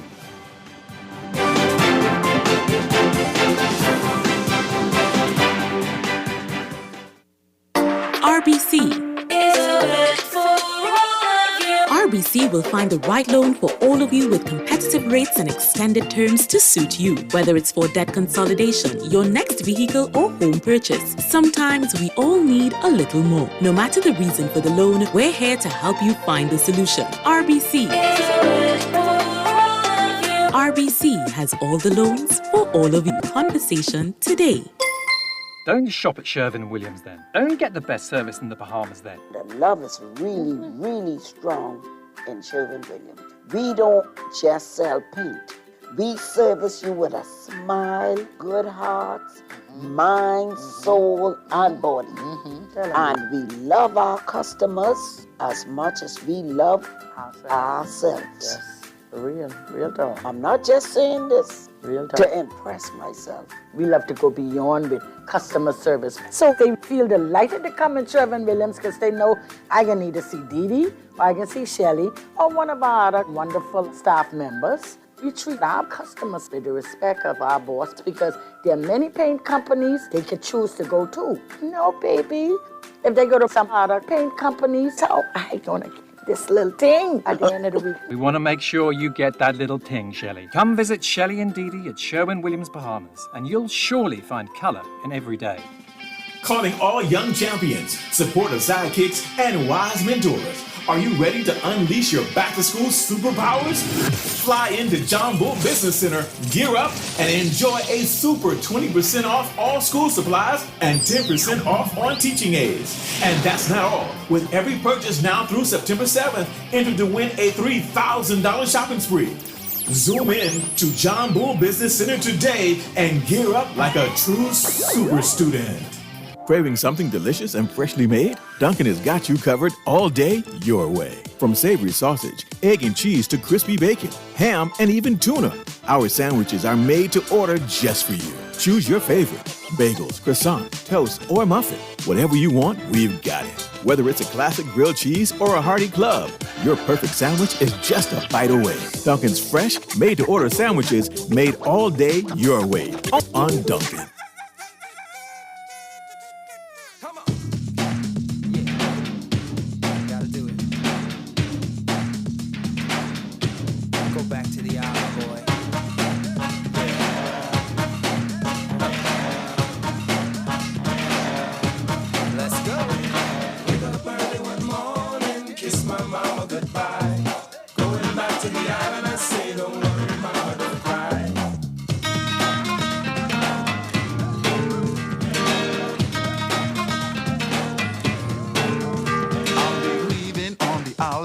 table. I sure hope that she's still able. So this evening round 5 o'clock, I'll stand at her bow and see the dock. Out in the field from dawn till dusk, swimming in the blue pool is a must. That island where I was born, the first thing I'll do is brew some corn. Wake up early one morning, kiss my mama goodbye. Going back to the island, I say, don't worry, mama, don't cry.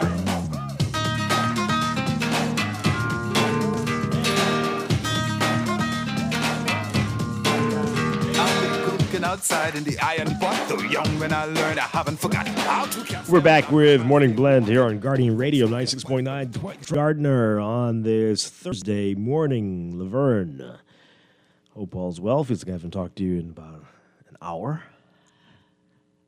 I don't know what that's about. Are you there? I am still here. Okay, wonderful, wonderful. All right, so we got that Marco's alert just now. Yeah. Yeah. But this is, yes. So they're looking at 10-year-old Kayvon Bellany of number 6 Alexander Road in New Providence, last seen Tuesday, August 20th. Kayvon is said to be 5'8", of brown complexion, slim build. Anybody with information is asked to call the police, 919 or CID 502-9991 or 9992. And you can click on the link and it'll lead you to a photo. And that's great. So, yeah. All right. So hope he is found soon. Hope he's found soon. All right, so before the break, we were talking about the proposed hospital. We'll get to the IRCA thing a little bit later in the show. Let's get to that a bit later. But so we're getting a reaction to this. The Minister of Health says they've been given the go-ahead. I guess the environmental minister has given them approval to move ahead after the environmental has been completed. And so they do hope to break ground on this hospital on New Providence Highway sometime this year. All right, so we have a lot of your text messages on this. You can continue to text us, 422-4796, or call in, 323-6232, 325-4316, 325-4259. Call us toll-free, 242-300-5720. What's this texter saying here? Lots of letters of missing texter. I know what's going on. I think this first part is about BPL. I'm not sure. Anyway, what's the use of a new hospital with the same old attitudes? It's like new wine in old bottles. And someone is there on the elephant in the room. I'm not sure what happened. Some letters are missing. Not sure what's going on. All right. This person says here, there's no staffing due to the discouragement of the government. Southern college students who are doing their nursing degree have had to pay $200, $300, and now $900, meaning however much times they go in rotation, this fee is to be paid to PHA. Why is it that Bahamian nurses are needed so bad? Can you please inquire about this? This is ridiculous when the cost of some classes is up to $5,000 for one semester. This is the main reason nurses simply don't stay here. Please help us. Okay, that's a lot going on there. Wait. I really don't understand. Are they saying... No. I'm trying to understand. Are they saying that if they're taking up nursing at Southern College, if they need to go on rotation, like an internship or whatever, they have to pay? Southern college students who are doing their nursing degree, they've had to pay $200, $300. I don't. Maybe, yeah, maybe that's what it seems like they're saying, and it's paid to PHA. Right. The nurses pay this directly, or the school? It sounds, and only going by what the text is saying, it seems like the students actually have to pay. If they want to do rotation, they have to pay. My goodness. Wow. This person says here, it would be a lot easier and cheaper to claim eminent domain and expand the current public clinics in Elizabeth Estates, Flamingo Gardens, and South Beach. Build and expand those into mini hospitals and extend their hours. and I guess make them trauma centers, they're saying. Plus, Colin's house is too old, definitely, and the renovation budget was... A caller we'll get to in just a second. This person says here, how did they address the land contamination issue? Is the land no longer contaminated? These are the questions we were asking earlier, yeah. Nobody objects to a new hospital, but the information on this hospital is scanty, and the entire thing seems extremely rushed. Really? The firm called for caution and an anti-contamination plan. There should therefore be a detailed plan for what was to be done, and then updates showing when it was done, and the test results post cleanup. I agree with you on that. Absolutely, that's what we were saying earlier. Yeah. Right. And they go on. A reporter needs to ask direct questions. That happens every day. Will there be direct answers? That's the problem. Anyway, and request a clear, concise response on whether the land is free of all contamination. Simply put, government, as you need to keep silent to protect your jobs, as stated by the Prime Minister. What's this part here? We do not trust you, government, not to make the Bahamian people drink and bathe in oil, diesel, and raw sewage. Wow, that's rough. But yes, so we do need the answers. Absolutely. A few more text messages. We'll get to those. Let me take this call really quickly. Good morning, caller. You're on the air. Good morning, Mr. Strachan, and good morning, Ms. Gardner. Hi. Good morning. Morning. It's interesting that two texts that you read was kind of touch on the two things I want to talk about. I was going to say that what they should do for real, because I agree with the individuals who had said before that they should improve the clinics. You know, they should turn them into, like they say, mini hospitals. And I mean, I don't think they really have to acquire any additional land. They could just kind of like probably like, because I think they have like some room in the back, probably go back a little bit and then go up. You know, and make them like little hospitals and have them running 24 hours a day. That's I think that's a better idea. But what I wanted to ask is, and someone else in the text said something about it being rushed. I'd call to ask, because there's supposed to be some type of specialty hospital, right, dealing with females and children, right, babies or given pregnancies and stuff like that. For the Mosque Hospital. Mm-hmm. Yeah, so they said, like the text said it's kind of rushed. And I was wondering, like, because I mean, I can't remember ever hearing any discussions over the years that we needed something like this. You know, I was trying to think of, like, why. We've heard that before. That we needed a specialty hospital just for women in pregnancy. That the need for specialty hospitals, there were not specifically for that, but there should be specialty hospitals. Oh, I mean, because when we talk, I used to hear about that we just needed a general hospital. Period. We need another hospital. You know, one that can cater to every need, medical emergency or whatever that the Princess Margaret hospital can handle. Mm-hmm. You know what I mean? That was the call. That we need a whole hospital. There wasn't any call about any specialty hospitals around here. I can't remember that kind of thing. Well, now that that's where they're going, how do you feel about it? Is it a problem? I'm concerned.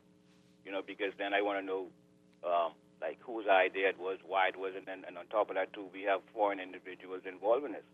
You know, I mean, me personally, as a black person, right, living in this world where I know that the world is conspiring against you. What? Right. I mean, but Dwight, that's a reality, man, Dwight, man. I mean, if you're gonna act as if that's not a reality, Dwight, then you living in the dream world. All right, you living in the dream world. Just against black people or against every human? Black people, Dwight. Oh, okay. Yeah, Dwight, black people are black people. I mean, you're the only person, I won't say the only individual, but can you name me, we don't really have no togetherness, Dwight. You know, that kind of way. I mean, we don't really have, a military force and any real power in the world. But the bottom line is that wherever you go, Dwight, I won't say wherever you go, but like in America, black people are downtrodden, right? Right, as if they still haven't achieved equality yet, right? And that goes like, so when it comes to third world, what they call third world countries like ours, you have individuals or countries like first world nations who come here and use us as guinea pigs and take advantage of us and take whatever they can from us. And in a time where stem cells and all type of things are becoming so popular or whatever the case may be, I become worried when I see things like this. People, when foreign individuals want to run things, and I know that we don't have individuals here who can oversee it or have proper oversight. Or who you don't have individuals here with the knowledge and technology. We just listening to what everybody else say who come in here. I'm worried about things like that, right? Because I'm worried about this genetic age of DNA and all these other things. I'm worried about those things, right? All right. Now, if you're not concerned about them, that's you. You know what I mean? You need to go read up something. Okay. All right. But like I said, I was concerned about the rush. And like I said before, saying that at least I've never heard anything about any specialty hospital. I always heard about just a hospital, you know what I mean, someplace that is more in town, you know what I mean, so it could be more accessible and stuff like that. But like I said before, I feel as if they just need to improve the clinics, and that would be sufficient. All Okay. right? Interesting. Thank you very much. Thank you very much. Wow. All right. Final call. Good morning, call. You're on the air. Is that me? Hi. Yes, you're on the air. Good day. This is Archie on the way along with you and Lawine and Dwight. Hi. Good morning. Dwight, my concern is, right?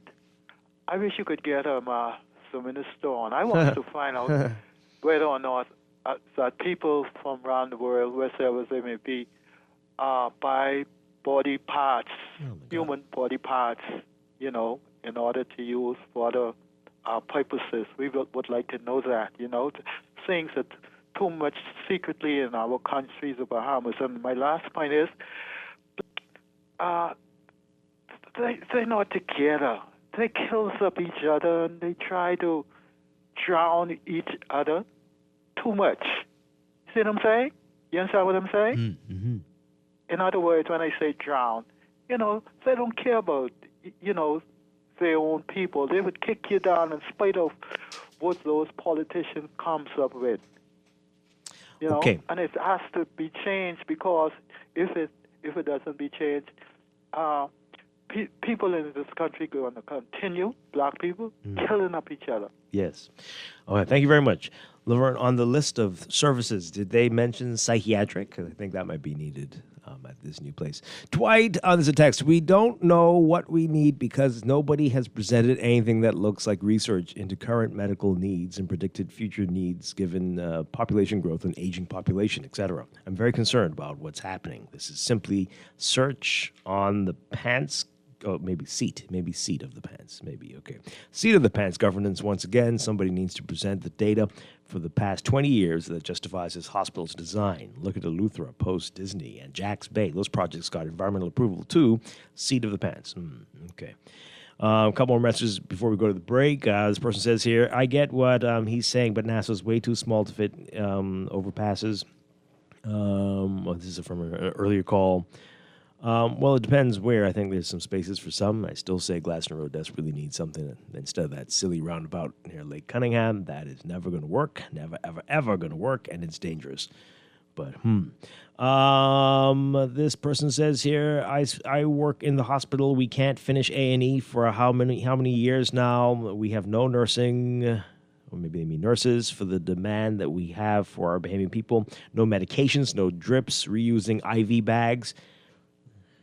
If you work here, you'll see folks are talking foolishness. We need nurses, they say, and PHA is charging students. Oh, here we go again, Laverne. PHA is charging students to come here and train for $200 to $900 a time. How is that in our hospital? We're paying to train here. Oh, that's a second text saying that as well.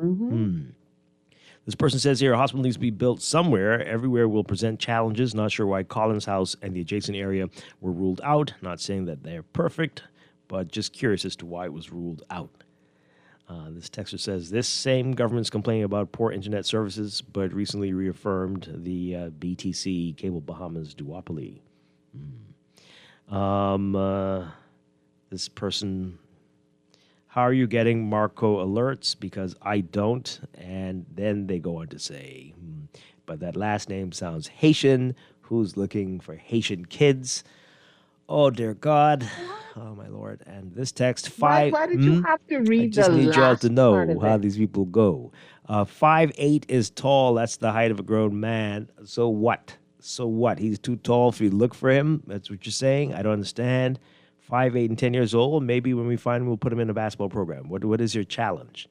Oh, gosh. Okay, I'm going to stop reading the text. Let's go to the break. When we come back, we'll talk about golf. Hey, this is Morning Blend on Guardian Radio 96.9.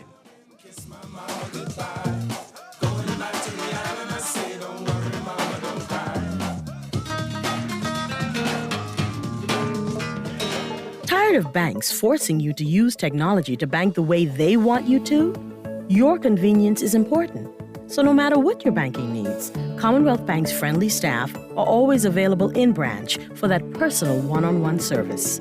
But when you choose technology, our online and mobile banking app offers you state-of-the-art functionality. Choice is yours. Commonwealth Bank. Bank the way you want.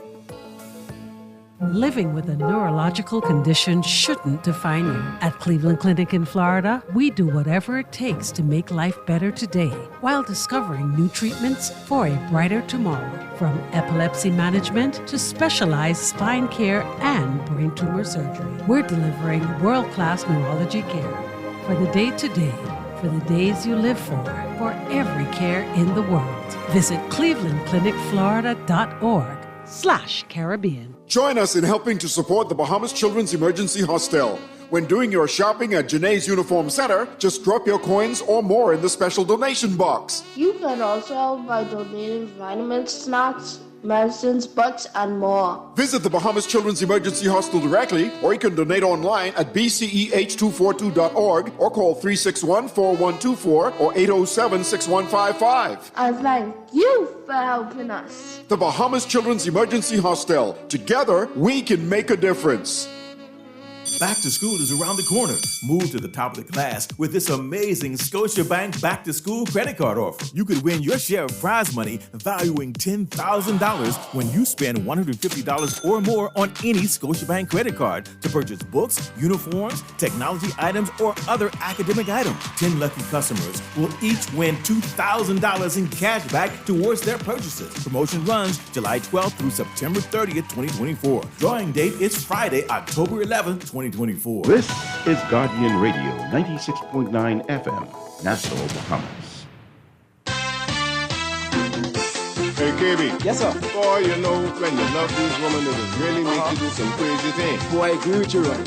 Listen, you gotta check this out. This really happened to me. Why you gotta hear this? My gal asked me to lick ice cream off her kitchen floor.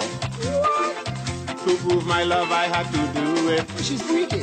Or she won't check for me no more. In spite of all the dirt and rubbish. Hey, we're back here with Morning Blend on Guardian Radio 96.9. Dwight Strachan along with Laverne Gardner. We're changing gears, but before we go, there's a couple people asking questions. This person says, where's New Providence Highway located? Okay, so New Providence Highway is from the six-legged roundabout to Saunders Beach. That roundabout by the Shell station there, that road heading south to the six-legged roundabout. Parallels to, what was that called? Bethel? That's not Bethel, whatever. But that's New Providence Highway. Yeah. And a lot of people talking about 5'8" and a 10-year-old being tall. Yeah, well, okay. But let's hope that resolves itself. All right, so changing gears, the Alumni Association of the GHS, I have to get this right? The Government High School, hosting a golf tournament. Here to tell us all about it, we are very pleased to have the president of the Government High School Alumni Association. You gotta say it like that. You don't have to say what? You sure? Look, you have on your shirt the GHS. It's the THE, That's right. the Government High School. It's just the Government High School, just like it's the Bahamas, just Bahamas. Well, it's the Bahamas and it's the Government High School. I'm not New Providence, and I know that. Okay, now Paul's Put some getting his alert. respect on their name. That's right. Paul Fernando, great to have you with us. Thank you very much for allowing me to come up here in these hollow halls of Guardian Radio with Dwight Strachan's Morning Blend show. Thank you You're welcome. You are welcome. All right, so this is the first time you're doing this, golf? Yes, this is the inaugural Government High School Alumni Royal Blue Golf Tournament. Oh, wow. Okay. So what is the aim of this? What's the purpose? Well, it's being held at the Blue Hill Sporting Complex, the 9-hole golf course. Mm-hmm. And it's sponsored by, our title sponsor is the Flowers Foundation. And we want to thank Mr. Craig Flowers, whose emphasis is on youth in golfing.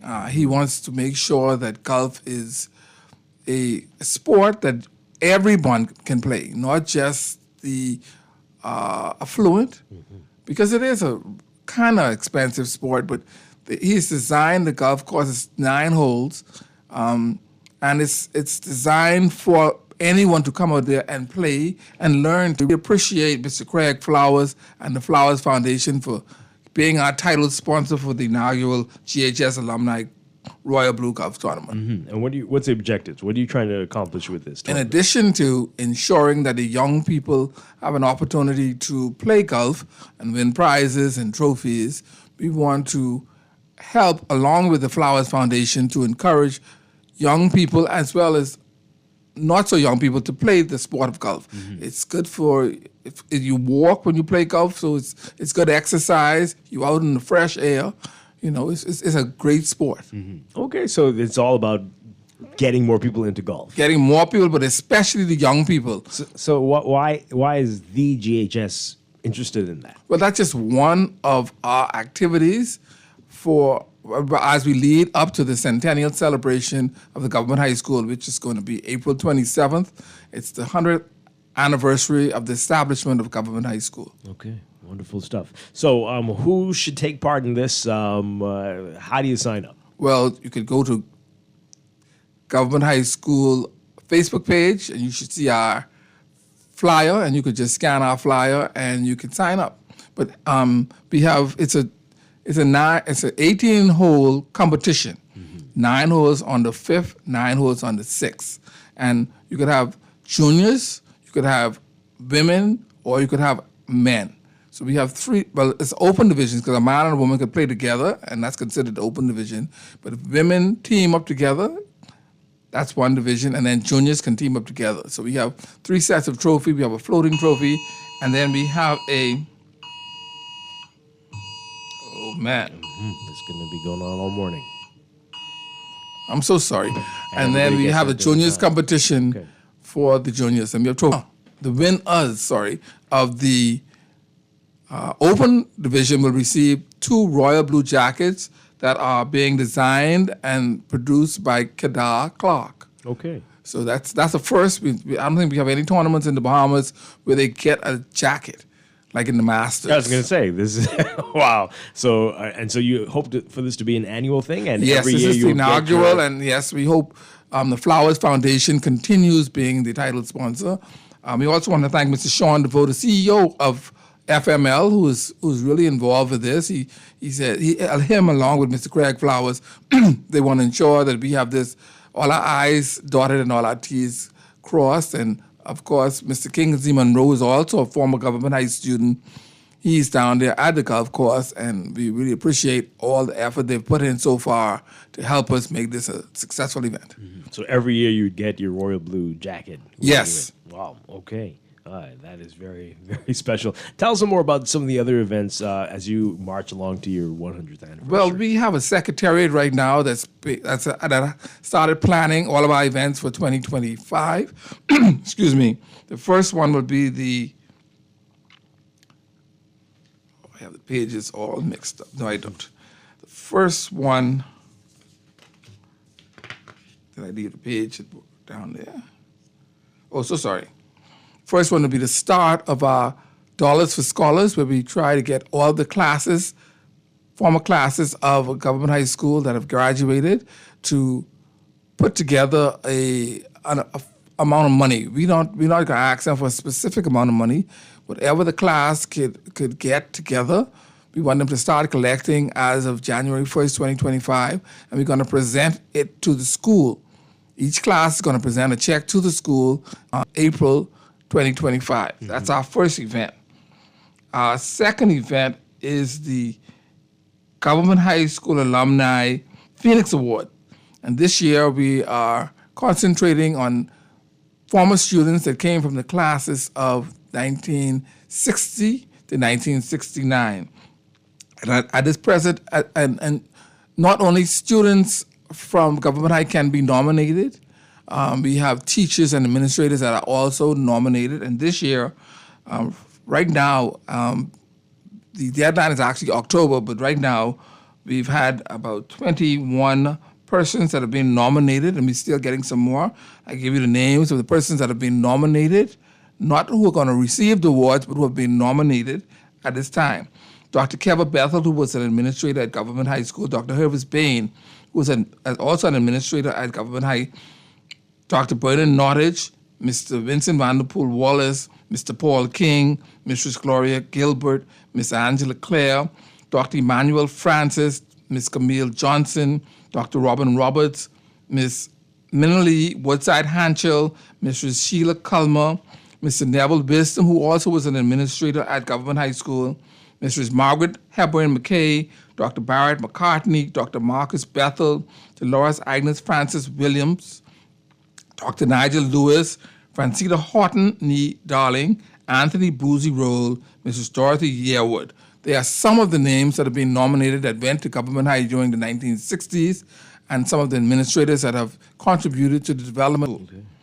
And then after that, in March, we hope, the Phoenix Awards is scheduled for February. Mm-hmm. In March, we have a GHS alumni reunion dance, and the chairperson of that is Deshae Johnson, Deshae Dean Johnson.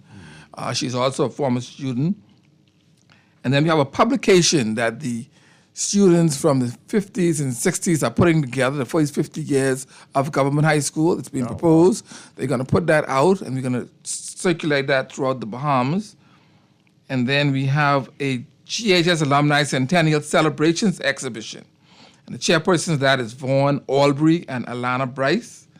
And then, of course, we have our GHS Alumni Reunion All Classes Grill Off and Junkanoo Rush Out at GHS. Of course, GHS has been synonymous with Junior Junkanoo. We've won first place for many years, and they just had a reunion Junkanoo earlier this year that a number of high schools, their alumni got to the Junkanoo alumni rush out, and Government High, of course, won that again. Mm.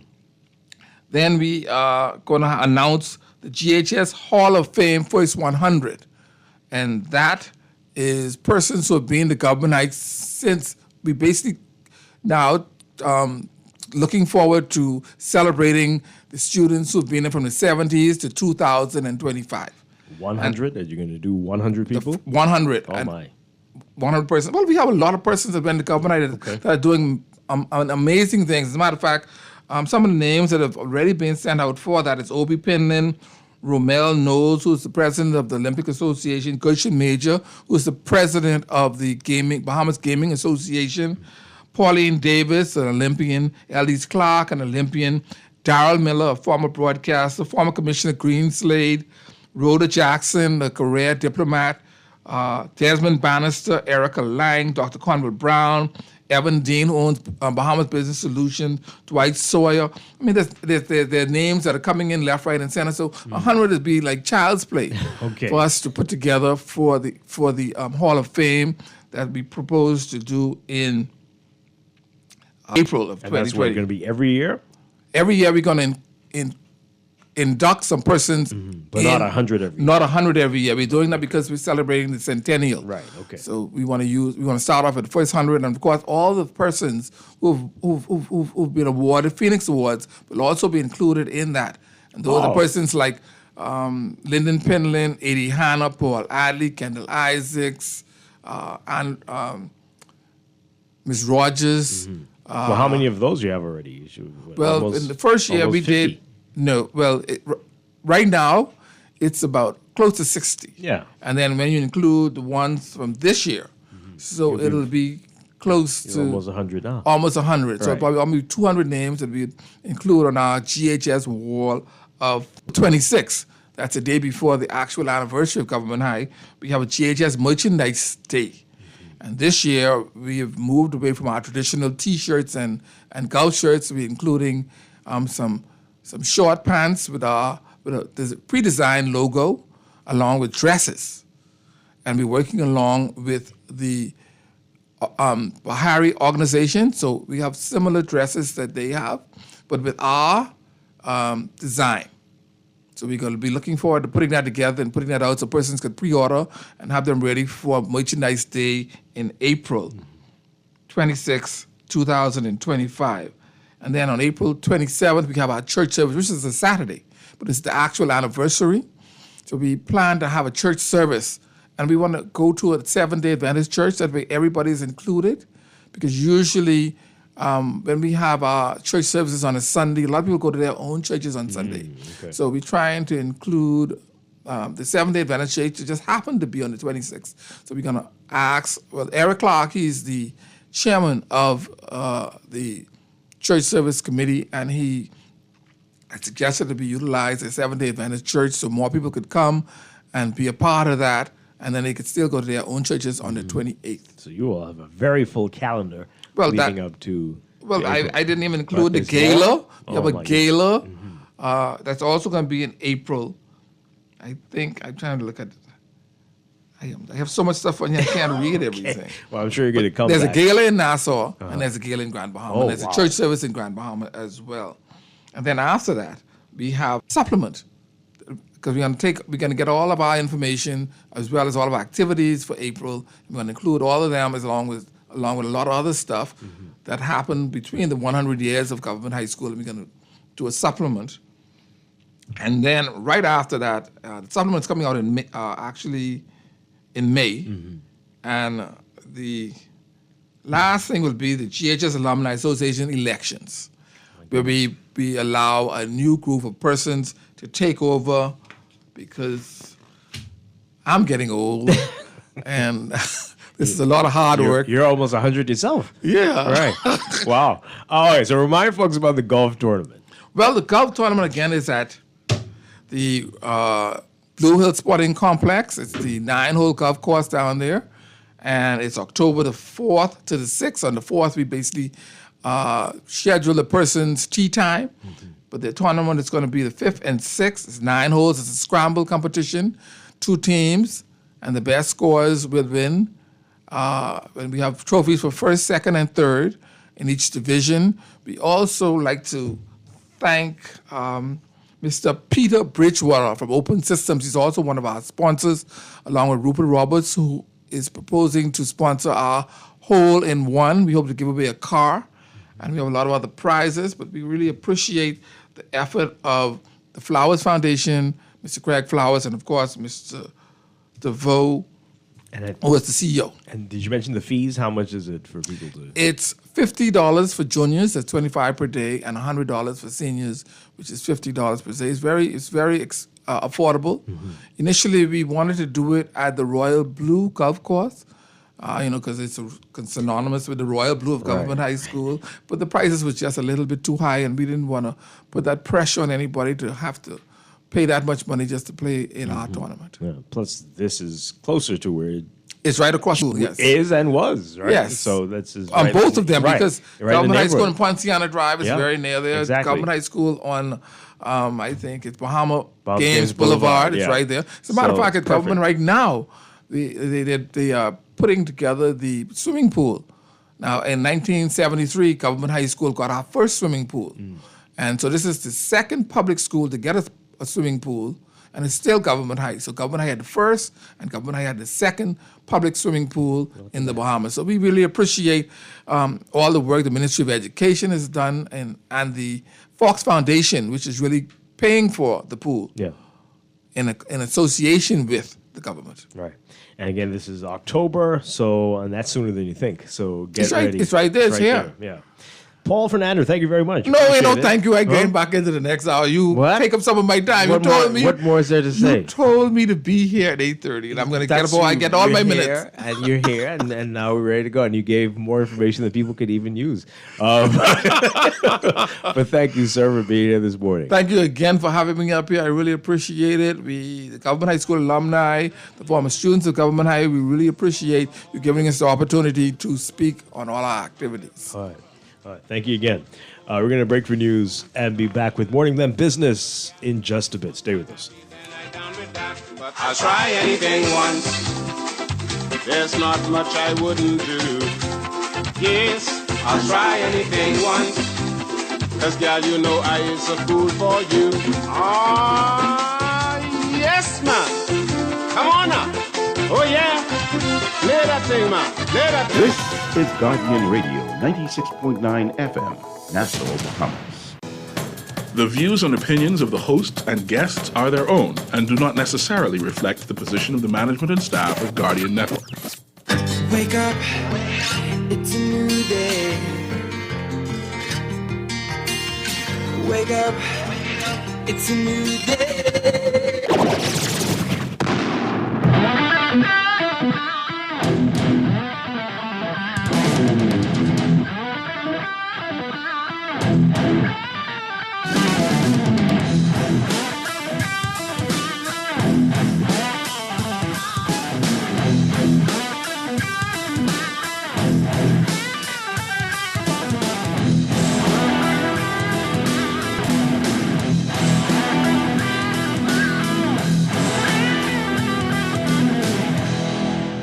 Good morning and welcome to Morning Blend Business on this Thursday, August 22nd, 2024. Welcome back to our Morning Blend listeners. Once again, I'm Dwight Strachan along with Laverne Gardner.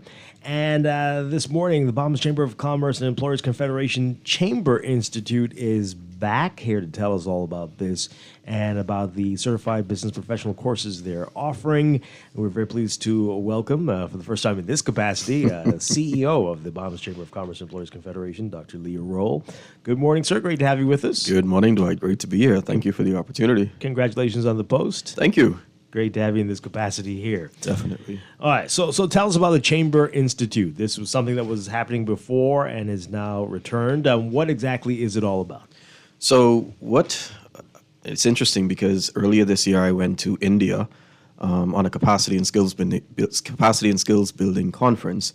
And what that conference taught me was that skills and capacity building, especially in the workforce, or the lack thereof, is something that's universal. So even as far removed as we were, looking all the way at India and all of the countries that were represented there, we realized that there was a challenge, one, finding the right skill set and retaining that right skill set and building on that once we had it.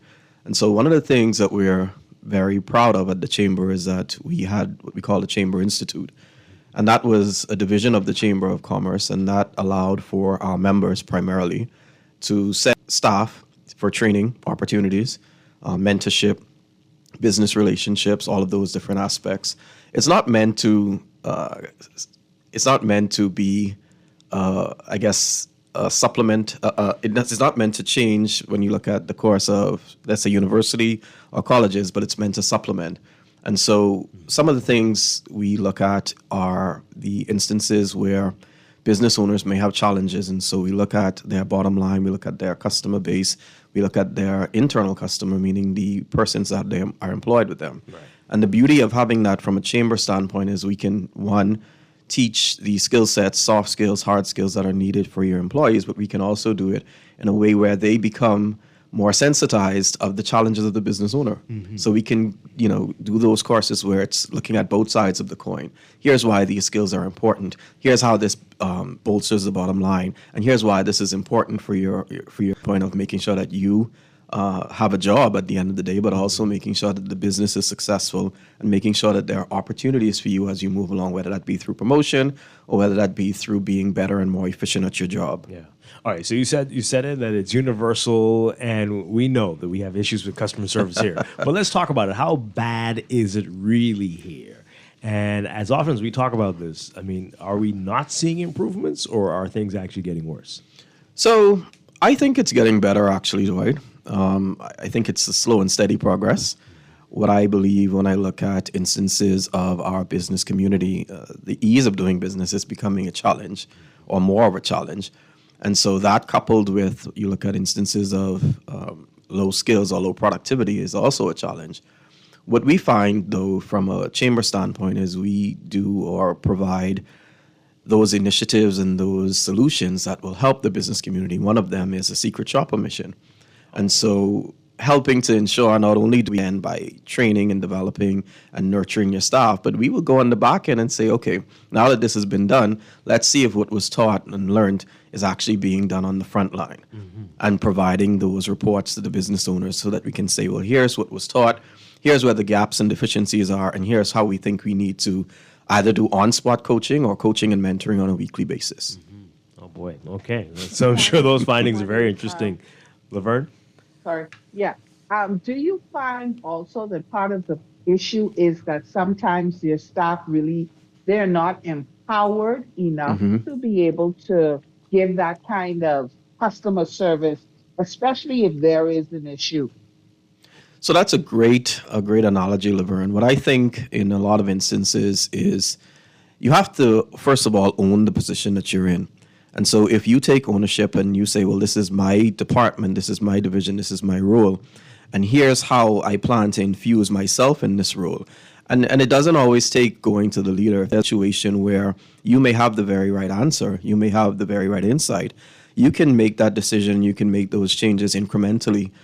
As simple as, let's say, a client walks in the door and the client is on a cane or have crutches, and you realize that this person is obviously in pain from the way that you can see the look on their face.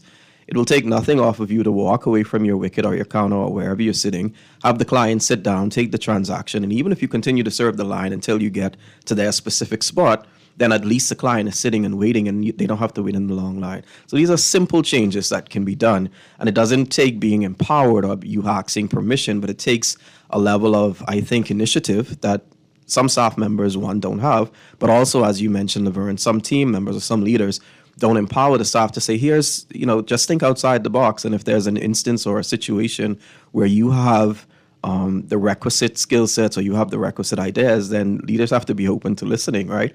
One of the biggest leader is that I don't have all the answers. I mean, I'm just one person, but if I have a team of persons around me, a team of minds that are working and galvanizing towards an end result, then it makes the job easier. And some of the greatest ideas are actually from the team members and not from the leaders.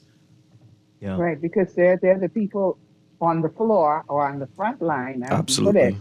But I find sometimes, it seems simple, but I don't know if it's a cop-out on the part of the person who's serving me, or they just don't have the power to make what, to my mind, is a simple decision. It's always, well, I have to speak with the manager, I have to speak with the supervisor. Mm-hmm.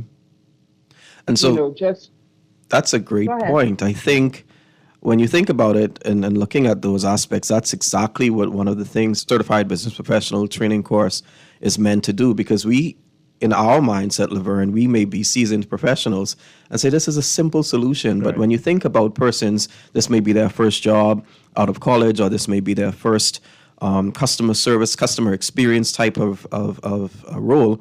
And so it may be simple to us, but they just, in some instances, don't know. And so going through courses like this helps them to understand and see the light and say, well, yeah, this is something that you can do from your very own vantage point, and it doesn't have to take escalating to another level. Right. Yeah. I'm just thinking about the number of people who've been scolded, though, by the supervisor, the boss. I go, who told you could do this? Right, you could make that decision. Right. Even though it seemed like the natural thing to do. But you aren't authorized to do this. And so a lot of people just box themselves into the corner. Well, I'm not going to make any decisions. Very true. And so what that then takes is a mindset shift even for the leadership. Right. So what I chose to start with with this particular suite of products, what I like about it is there are 5 core courses. One of them is actually leadership. I didn't decide to start with leadership because I thought that we could work our way up.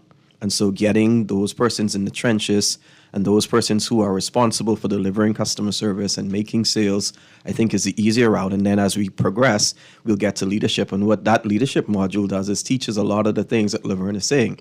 How do you lead by empowering your staff members? How do you lead by inspiring your team members and not leading by intimidation or leading by the chair? Mm-hmm. People respect the chair just because that's the chair, but you want persons to respect your insight. You want them to respect how much you care, and you want them to respect how much you empower them to get their job done. Right. So very shortly, Certified Business Professional course in leadership will come out, and that will help to kind of change the trajectory and the mindset of some of the leaders that we have today. I was just curious, why did the Chamber Institute go away? What happened there? So I honestly don't know. Before your time. Yeah, it was. But I think a lot of times we have instances where for the longest time, the chamber didn't operate with a CEO. So we had a standalone chairman, And now we have a new chairman, which is Timothy Ingram, and he saw the need for a CEO because the day-to-day is just too much for a chairman to also have a full-time job, be a chairman, and manage the organization. Right. And so I think with manpower resources, it's just something that didn't actually continue on. And so we didn't have at one point we had an executive director of the Chamber Institute. That was done away with. And then as that fell by the wayside, of course, the training courses that were offered fell by the wayside. We're still going through a manpower challenge because we have a very, very, very small team. Yeah. And I think that they are doing a tremendous job. My executive assistant, I always make the joke that when you like a helicopter, you have to have an executive assistant that's moving like the helipad. Okay. And so she does so many different things in the scope of her one job. But as we continue to build the chamber, we continue to build membership, we continue to get our voices out there and galvanize support for the business community. Things like the Chamber Institute will pick up steam, and a lot of the other initiatives that we have on stream will actually begin to have life breathe into them, and you'll see them flourish. Excellent. All right, so let's get to the courses that are being offered, and deadlines are fast approaching. Is that right? So initially, we had the deadline of the 26th when we were supposed to start. Mm-hmm. I do believe we're going to have to push that back by a week or two because it gives us an opportunity, one, to get more persons registered for the course, and it also allows for some of the course materials to come in. The beauty of it is when you have a CEO that I call it moonlights as a lecturer because I'm also a lecturer. I have the ability, and I've been certified with CBP years ago when I was a training manager for an insurance company. And so I'm the facilitator of the course.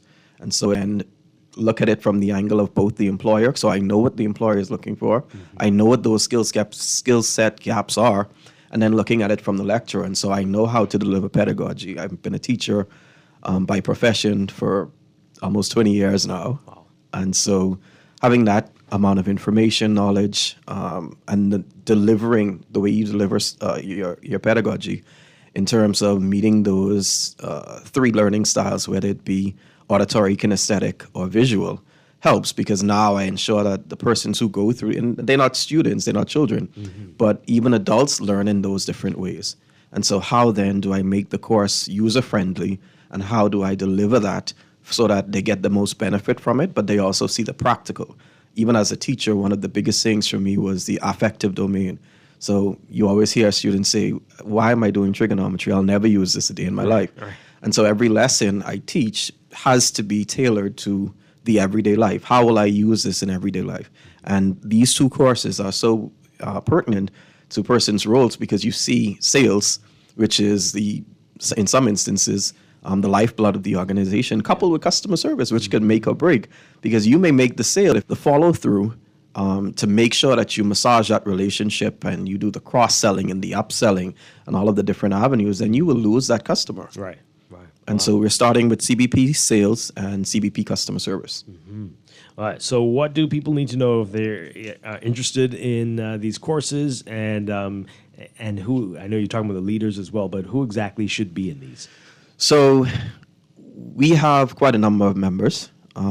We've opened it to our membership first, but we are not opposed to persons who are not members because, of course, we have a member's price and we have a non-member's price. And so anyone who is in the customer service industry, who delivers customer service, whether that be to your internal client or your external client, should be a member. Because when we look at CBP customer service, the modules are introduction to customer service skills, so teaching communicative skills, knowing your customer. How do you actually know the profile of your customer? How do you greet that customer? How do you nurture that relationship? Calming the upset customer, which is a very big one. Especially here. Absolutely. And so one of the things I always, when I was a training manager, taught was that you can't diffuse the situation out in the open. You have to remove the customer from that environment because, of course, it's infectious. Mm-hmm. And so you have one person, carrying on, and they may have a very valid reason. And then when you look, the entire line begins to kick off. Mm-hmm. And so how do you calm that upset customer? What are some of those words that are trigger words that you should not use? Mm-hmm. How do you actually say? What are some of those words? It's not my problem. It's not my job. What about calm down? Well, all of those things kind of gets, it makes a customer irate. Yeah. And so how do you use words and telling a customer what you can't do as opposed to what you can do? Mm-hmm. Here's what I can do. I'm still telling you I cannot do the transaction without your passport, but I'm doing it in a way where it's using the positive language versus the negative language. Right. And so those aspects will be covered in calming the upset customer service. Not answering the phone while you're eating, background conversations, all of these things. Oh my gosh. I think we'd need this in school. Oh, boy. I think we'd need it in primary school because nobody seems to know about this stuff. So true. So true. But anyway, so continue. I'll tell you about one of the initiatives as we continue the conversation where we are working, especially with the National Apprenticeship Program, and working with some of the schools to actually work with their business departments, working with the Ministry of Education to kind of get the feel of customer service and entrepreneurship as an alternative to a 9-to-5. Yeah, excellent. Then we're talking about internet customer service. So how do you interact with your customers over those medium like the internet? And then time management strategies, and finally stress management, both on the client and the person who's actually delivering the service. Because there's a level of stress on both instances, and so how do you manage that level of stress? And so it's an 8-module, 4-week intensive program. But I guarantee you, if anyone from Southern College would tell you, my classes are very different. And so they will be fun. I will make it interactive. We'll have a very good time, but we'll also learn in a way where it's meaningful, and it's also something that you will remember in the end. How many people can you accommodate? So teacher-student ratio should be 25, but I'm willing to go a little bit higher, and it's because I'm flexible.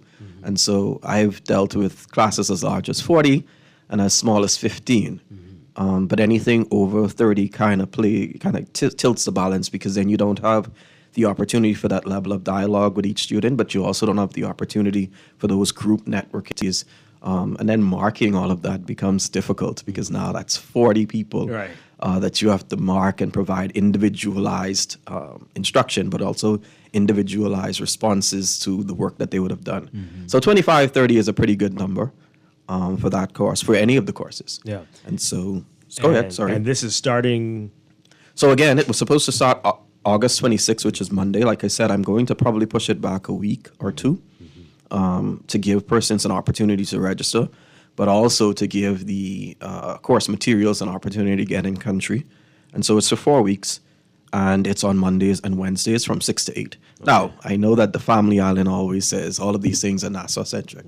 So there is a modality. Laverne is thinking that too, in Grand Bahama. There is a modality that allows for persons on the Family Island, and that will be virtual.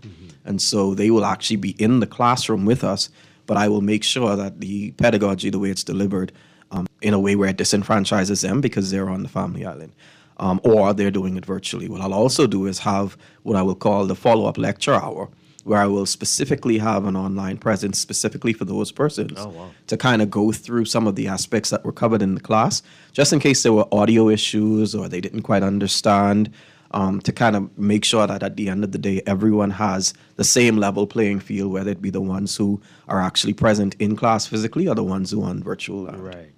So while you're doing that on Mondays and Wednesdays, at the same time, on Tuesdays and Thursdays, you'll be doing the courses for sales. Absolutely. So you're going to be very busy. I think I'm very busy now, but I'll be much more busier during that period. You're right. All right, so let's talk about then with the price and all that stuff. Sure. But yeah, tell us about this course. So when we looked at the surveys that were provided by our members, two of the biggest things that they realized or that they talked about was, one, productivity.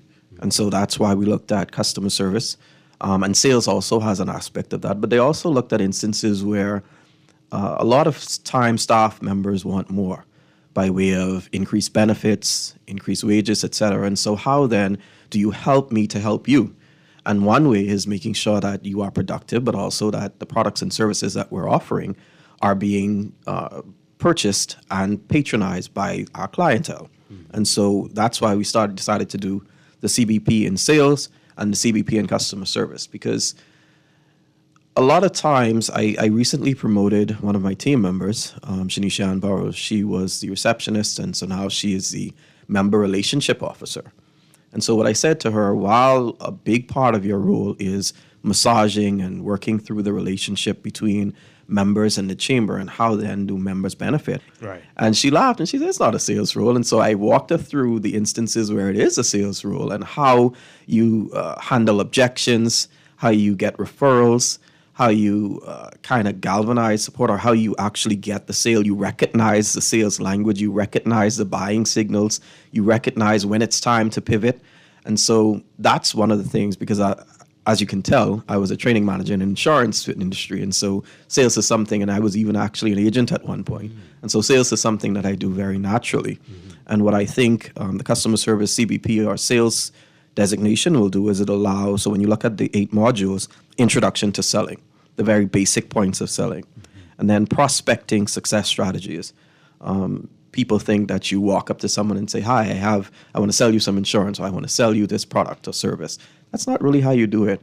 There are different types of prospects, and there are different types of ways that you actually prospect a client. And so going through those prospecting strategies, doing role play in the class helps, because now you become more comfortable and you know how to ask for an actual sales meeting under favorable circumstances, not while you're having drinks at a party.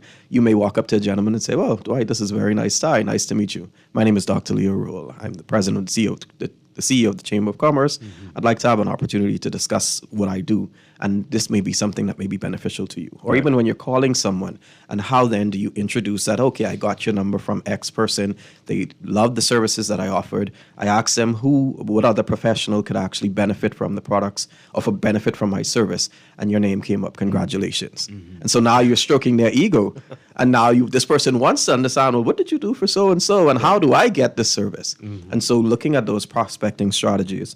And then the first contact. Sometimes a sales more than one sales interaction. And so that first contact, or the requisite contacts, how do you actually do that? And how do you get the support to make sure that you recognize the buying signals and when it's time to move on? All right, so you can answer this. Can anyone be a salesperson? I mean, I think that some people just naturally are better than others, and others will never, no matter how much training. That's an interesting question, Dwight, and maybe I can answer it. I don't think that sales is designated for everyone. I do think that everyone can be. So when you think about the insurance industry, I always said as a training manager that sales is not only related to the insurance agent.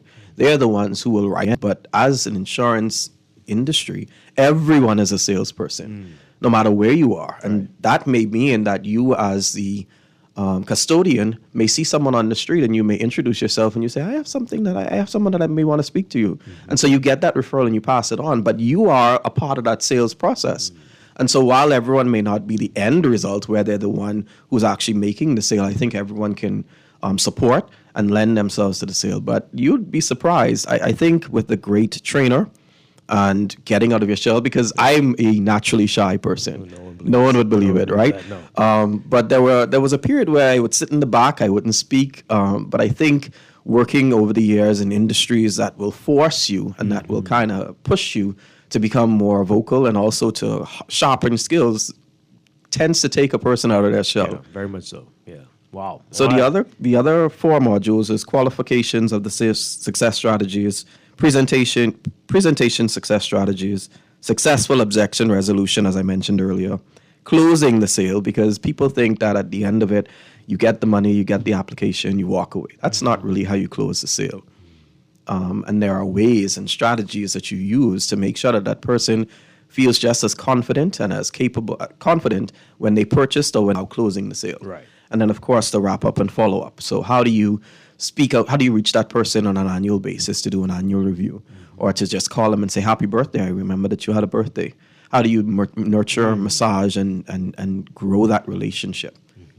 Oh, okay. So that's some good stuff there. Again, same situation. You can accommodate 25 to 40.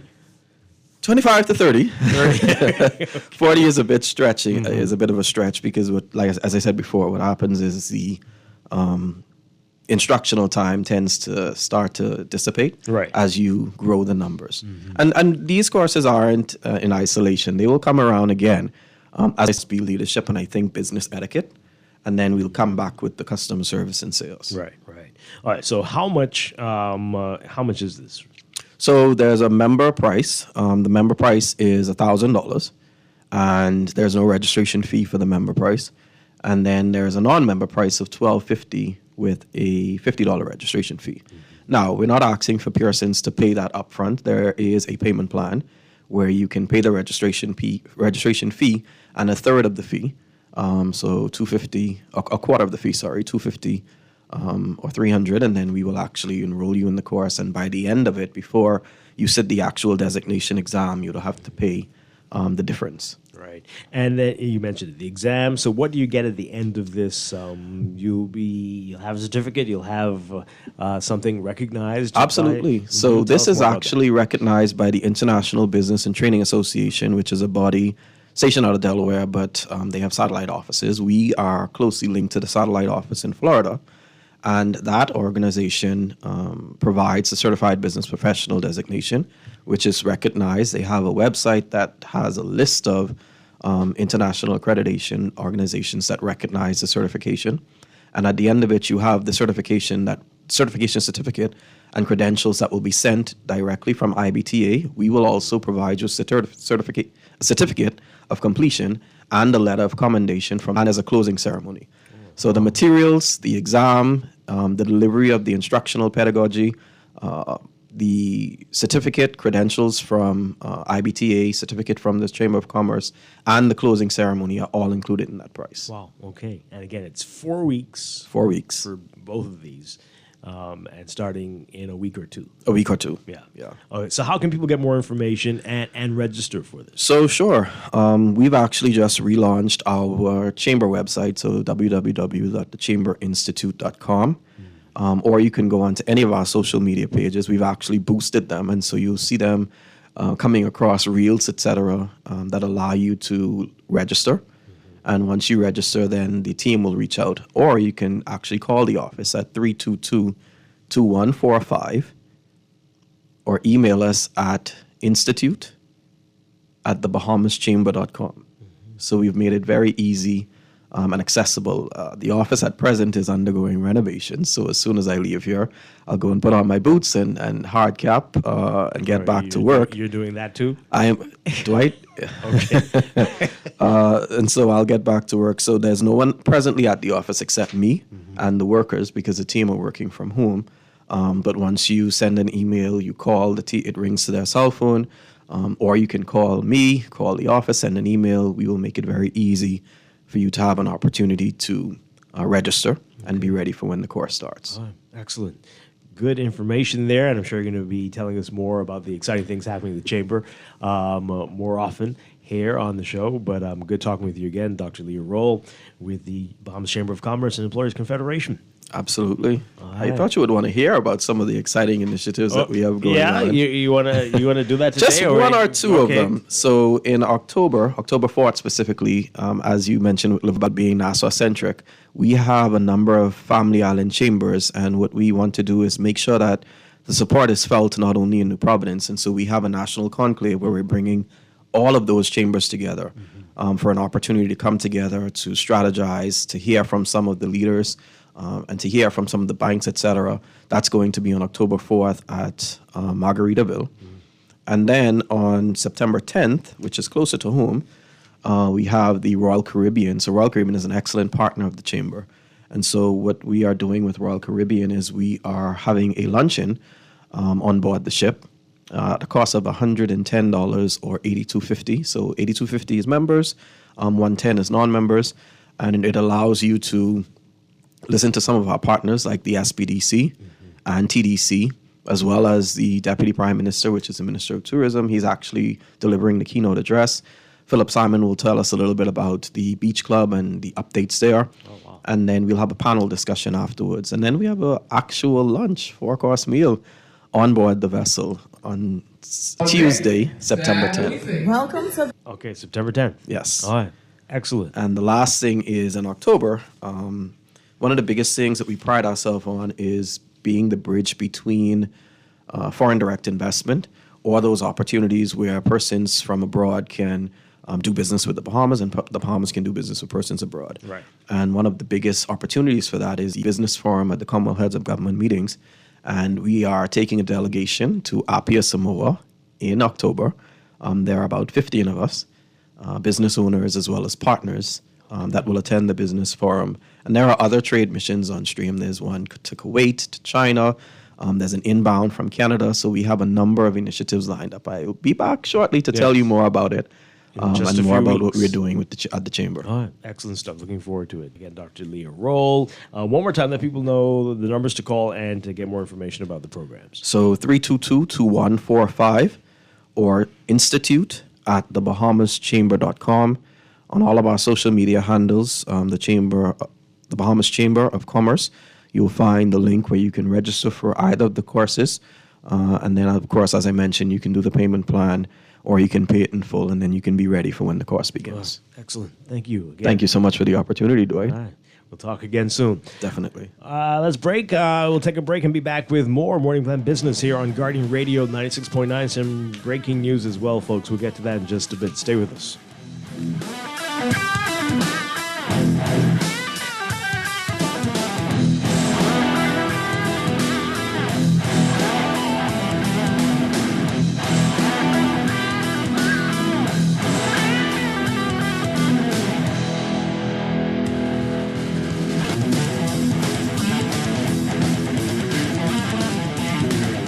Earning zero interest on your savings at the bank? With as little as $100, you can start earning interest on your money while you're sleeping, eating, or standing in line at the bank with the CFAL Savings Express Plan.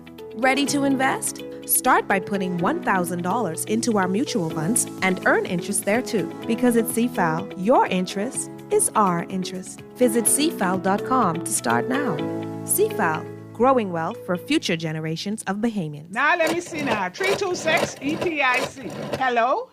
This Epic battery. This Miss Beulah from round the corner. I hear you're selling tires now on Wolf Road too. Praise the Lord. It's about time. I live Fox Hill and Fire Trail. It's too far. That ain't all. They open Monday to Friday, 7 a.m. to 7 p.m. On Sunday and holiday, 8 a.m. to 4 p.m. My brother Sam, he's a hacker, and he could go right there and get fixed up. Call us at 326 EPIC. We ship also to the Family Island. All those loans I had were so overwhelming. Fidelity's debt consolidation loan combined all my loan payments into one easy payment with a built-in savings plan that pays me unbeatable interest. It's time to make that move to Fidelity. Call 356-7764. Fidelity, we're good for you.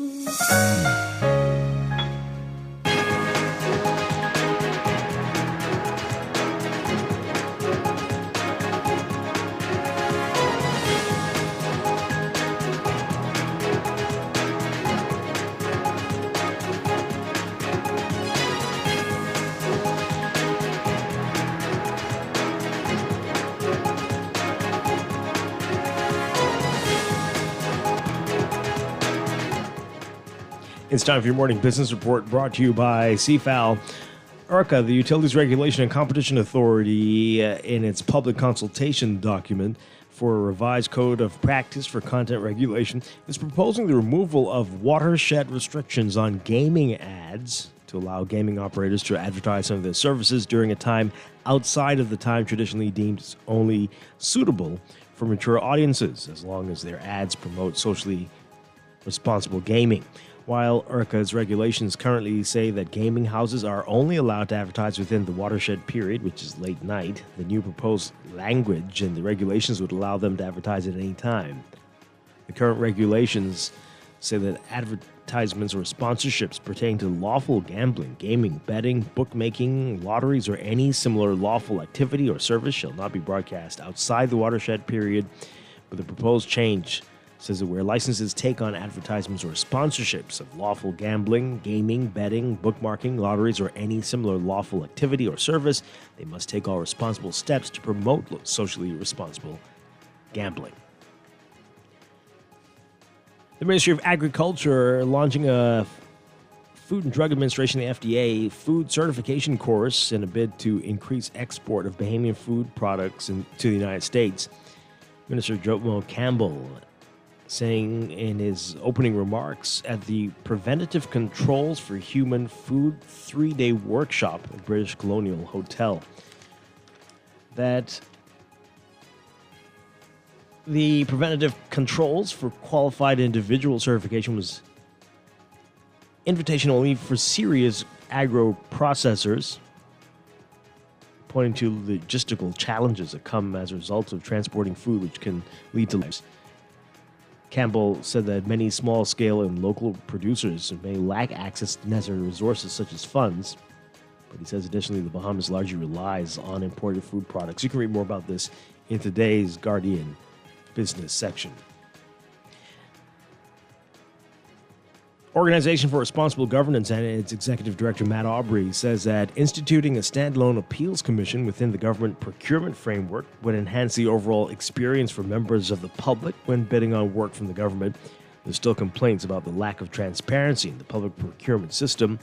Most recently, Bahamian Contractors Association President Leonard Sands says government contracts are not adequately publicized. Sands also said the procurement system does not go far enough with regard to letting bidders know what will be posted ahead of time. Aubrey says a lot of things can be done to enhance experience for users in the system. You can read about it in today's Guardian business section. And a top insurance executive says that insurance premiums are likely to remain high amid fears of another major hurricane in the region. President of the Bahamas Insurance Brokers Association, Bruce Ferguson, says that premiums have been increasing this year, but not as quickly as they did last year. He was responding to comments from the managing director of J.S. Johnson, who stated in the company's second quarter financial report that despite challenging market conditions, including rate increases and supply shortages, both segments of their business remained steady this quarter. Overseas, both of Canada's major freight railroads have come to a full stop because of contract disputes with their workers, an impasse that could bring significant economic harm to businesses and consumers in Canada and the U.S. if the trains don't resume. And CPKC railroads both locked out their employees after the deadline of 12:01 a.m. Eastern passed today without new agreements with the Teamsters Canada Rail Conference that represents some 10,000 engineers, conductors, and dispatchers. All rail traffic in Canada and all shipments crossing the U.S. border have stopped, although CPKC and CN's trains will continue to operate in the U.S. and Mexico. Billions of dollars of goods each month move between Canada and the U.S. via rail, according to the U.S. Department of Transportation. There will be other impacts as well, including on the more than 30,000 commuters in Vancouver, Toronto, and Montreal who will be scrambling to find a new way into work because their trains won't be able to operate over CPKC's tracks while the railroad is shut down. Business groups have urged the government to intervene, but Prime Minister Justin Trudeau has declined to force both sides into arbitration yet.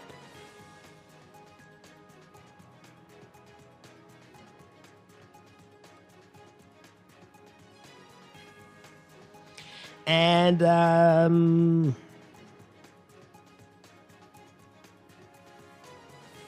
Delta Airlines saying that it will extend its suspension of flights to Israel by another month through October 31st, as Israel and the militant group Hamas show no signs of ending the war in Gaza. The airline saying in a travel advisory that Delta is continuously monitoring the evolving security environment and assessing the operations based on security guidance and intelligence reports. The announcement by Delta coming after American Airlines extended its halt of flights between the U.S. and Tel Aviv through March 29th of next year. American updated an advisory on its website over the weekend. Both airlines say that customers with tickets on flights that will now be canceled can rebook or cancel their trip and get a refund. Plus, grocery aisle deals and an emphasis on affordable but stylish clothes helped Target reverse a year-long sales slump, while Macy's reported another quarterly decline and said sales for its fiscal year will be weaker than expected due to a more discriminating consumer outlook. The difference in fiscal second quarter results reported by the two retailers underscores the financial circumstances of U.S. shoppers.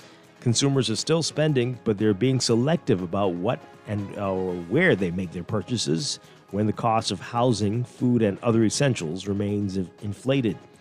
When it comes to clothing, they're often choosing store label brands, which are typically less expensive than national brands. Target's shares shot up more than 12%, while Macy's fell more than 11% in late morning trading. Target's profits and sales beat Wall Street expectations. Sales rose 3% to $25.45 billion in the latest quarter, slightly better than expected. But even though the number of transactions increased, the average amount spent by customers fell during the quarter, underscoring how Americans remain focused on deals. Closer to home in your Market Watch, recapping trading on the BISX from Wednesday. Your market movers, Bahamas First Holdings moving 18,750 shares, up 2 cents to 210. Bahamas Property Fund moving 5,000, up 25 cents to 950. Commonwealth Bank moving 15,223, unchanged at $5.03. Focall moving 1,000, unchanged at $5.58. Consolidated Water up 11 cents, closing at $5.47. Emira Incorporated down 1 cent, closing at $9, closing at $2,964.29, up 0.37. That's your Market Watch, and that is your morning business report, brought to you by CFAL, growing wealth for future generations.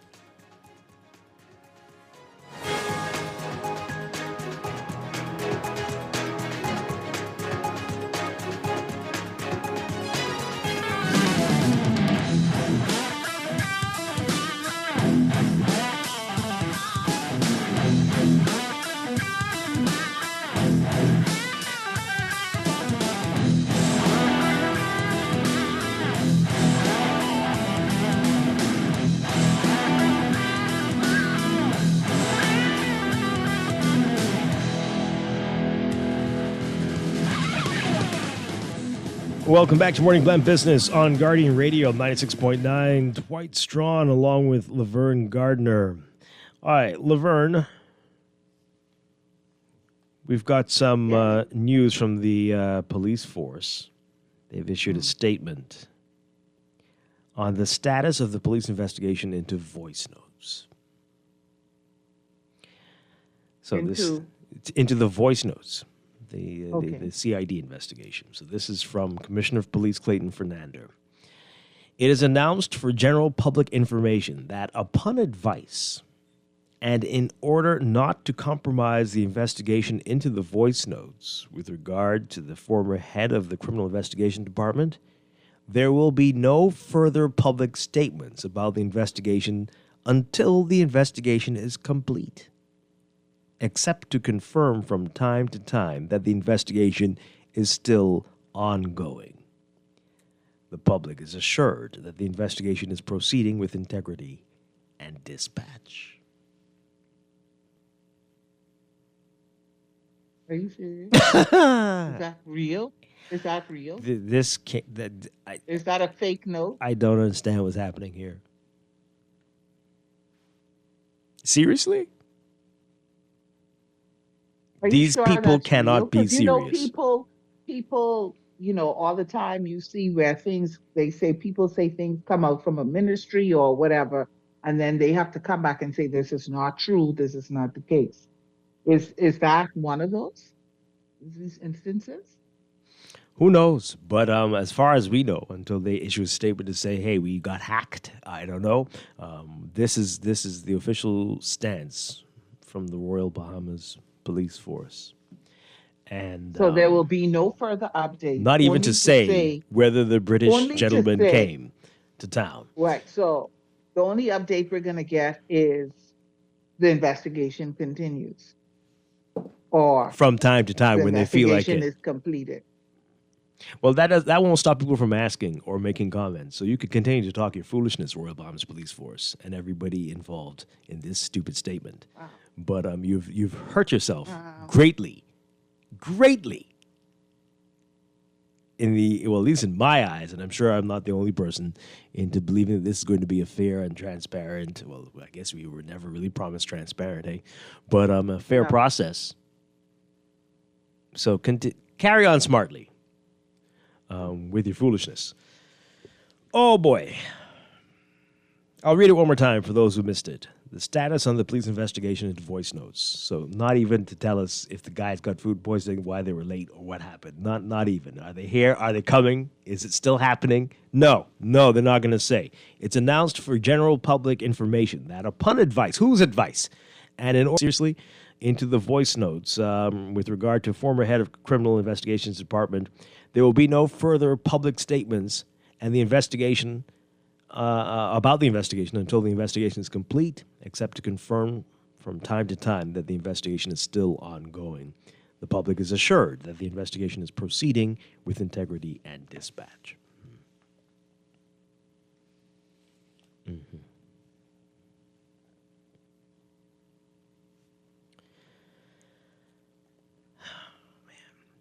Anybody, you can share your views on that. On what do you say? Give us a call, 323-6232, 325-4316, 325-4259. You can tweet us. You can Facebook us. You can text us, 422-4796.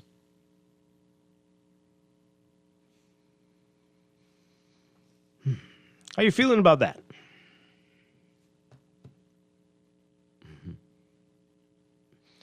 Not surprised, really.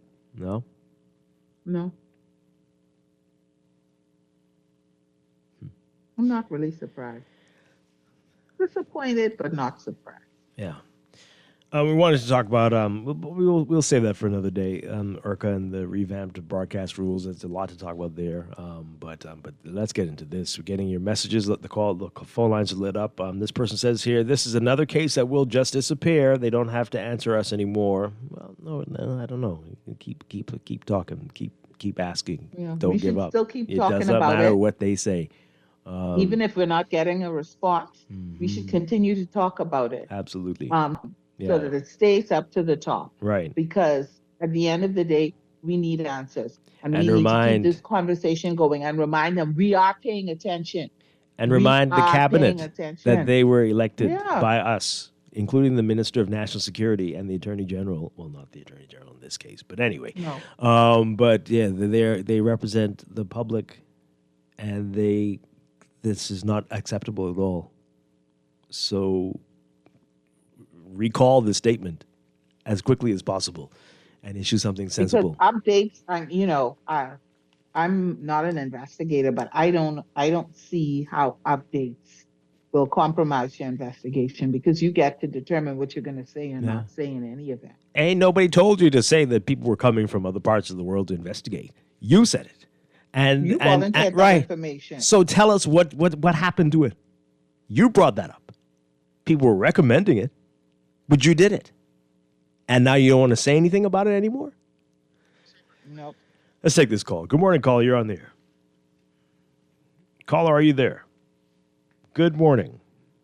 Let's take the other one. Good morning, caller. You're on the air. Hey, Dwight. Hi, good morning. Good morning, Llewellyn, and good morning, Dwight. Papa here. How do I say this?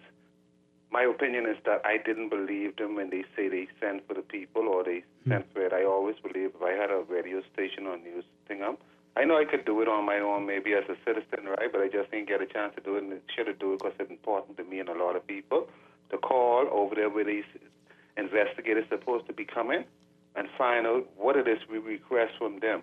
Dwight, it seems like this can be, just how it seems like to me, I don't know about other people, this Minister of National Security turning out to be the worst Minister of National Security, the commissioner, the worst commissioner ever so far.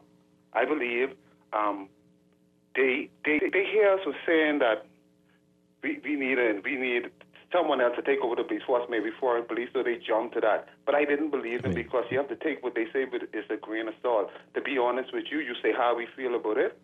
I ain't surprised. I expect this. This they friends, this they riders, them who accused. They ain't shameless. They ain't get no shame. They should have never do it this way. The whole top brass of the police force, including the commissioner of police, are coming across like the worst top brass ever. And I think they need to be fired, and they need to clean the place up. The police force, the Royal Bahamas Police Force, Pro of Investigation and Corruption, they Someone else need to take them over for at least 1, 2, 3 years so we can clean them up. So those good officers could be able to talk to the investigators and tell them about all the corruption, what they might know, but anybody, even the top brass. Keep up the good work. Okay. All right. Thank you very much. Wow. Some text messages here. This person says here, Dwight, these crackhead games, the crackhead playing games. Next, the Defense Force will say that AI generated and that AI generated the message. I think you mean the police force. But they think we are still conks. The almighty government and this is police force, are you saying? Anyway, have to be working. Oh, no, can't. Anyway, yeah, so no confidence in that person there in the police force. Wow. Hoodwinked again, that's a text. Check the validity of that message because it can't be serious. This doesn't happen anywhere else in the world. This lacks transparency. That's what we do. That's what we do best. This has to be like a joke. Oh, okay. Yeah. Well, I'm hoping you come back or who's on next? Aaron says, one morning, Glenn, with that, we found out that is not the case. That was not authentic. Stream on. This person says, if the matter's under investigation, no further comment. I don't see a problem. Which officer said that? Hey, this person says here, all we were asking, we didn't ask for what they found out about. We just said what happened to the investigators you said were coming on. Right. Because that was based on the fact that they announced these investigators were coming. Mm-hmm. Then they announced that they weren't here yet. There was a delay, but they expected them later in the week. My question at that point to you was how much later, because it was already Thursday or Wednesday. But okay, they said later in the week. And from that time to now, we have not heard anything. Again, let's look at this situation. All the people involved in this, a good number, have been murdered. They're all dead. And other people, whistleblowers, have been shot at, apparently. And now the investigators from out of town who were supposed to come, they didn't come. We don't know why, and no one is answering the questions. And then suddenly this message, this is the weirdest, wackiest thing that could possibly have happened. And we don't believe or trust any of you. This is ridiculous. And you're making it worse. You're making it worse. Let's read some more messages. The phrase "with dispatch" sounds suspiciously like folks from abroad. I gotta look that up. Have you ever heard it used in that way before? What does that mean? I don't know. With haste? To send off or away with promptness or speed. Okay. Yeah, sure. Yeah, with haste. The ones we were hanging our hopes on. It sounds like they wrote that, hey? Yeah, okay. This person says here, it's likely the British investigators balked at what was obviously an attempt to use their good name as a seal of approval on the investigation while simultaneously tying their hands. Oh, boy.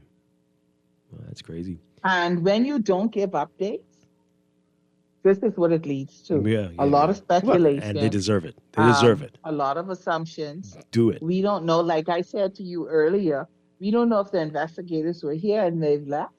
We don't know anything. They may have come, Dwight. They may have come and already wrapped up and did their findings. We don't know. We're only going to know when the investigation is done. According to this. Listen to this one. Dwight, what is your honest opinion on this? Keep talking. You might get locked up or worse. Oh, boy. This is lunacy. Lunacy. I don't know if that's a warning or advice. Which one was that just now? Maybe both. It may be both, Dwight. Or just someone in the future. Like, yeah. What you don't understand, Dwight, the investigation is over. No more talks about it. Not all the aligned person involved are dead. And so, not if all, what? Most, if not all, of the people involved are dead. So, case closed. Yeah, interesting. No, I don't think you heard that right, Texter. This person says here, the investigators don't want to come because everyone involved has ended up dead. No, we don't know that. Not everyone. No. We don't know. But, and then we don't know if they don't want to come headed here. We don't know if they're not coming. We don't know if they came and have already left. We don't know anything. Wow. But Well. we still have a responsibility as the public to keep asking the questions, even if we're not getting an answer. Keep asking the question. And one final Because message this is here. important. Dwight, be careful. They might pin a case on you. The police are making What? themselves look completely guilty. And after dealing with them, unfortunately, the police are there. Oh, boy, that gets worse. Okay. Okay. There's another one. A certain inspector soon will call you, like they've done in the past, to tell you all to keep quiet. You already didn't take the Prime Minister's advice about keeping murders off the front page. Mm-hmm. How can it... Yeah. Oh, boy. Laverne. Always a pleasure. I think I'm going to go back on vacation. Nah, don't do that. I'll be back tomorrow, folks. Have a great day. Stay tuned for On the Clock. Coming up next.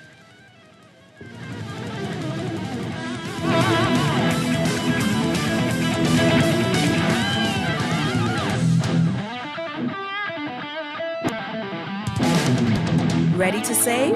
You can put $100 into the CFAL Savings Express Plan and make sure your money keeps growing. Earn interest on your savings while you're sleeping, eating, or standing in line at the bank. Ready to invest? Start by putting $1,000 into our mutual funds and earn interest there too. Because at CFAL, your interest is our interest. Visit CFAL.com to start now. CFAL, growing wealth for future generations of Bahamians. Back to school is around the corner. Move to the top of the class with this amazing Scotiabank Back to School credit card offer. You could win your share of prize money valuing $10,000 when you spend $150 or more on any Scotiabank credit card to purchase books, uniforms, technology items, or other academic items. 10 lucky customers will each win $2,000 in cash back towards their purchases. Promotion runs July 12th through September 30th, 2024. Drawing date is Friday, October 11th, 2024. This is Guardian Radio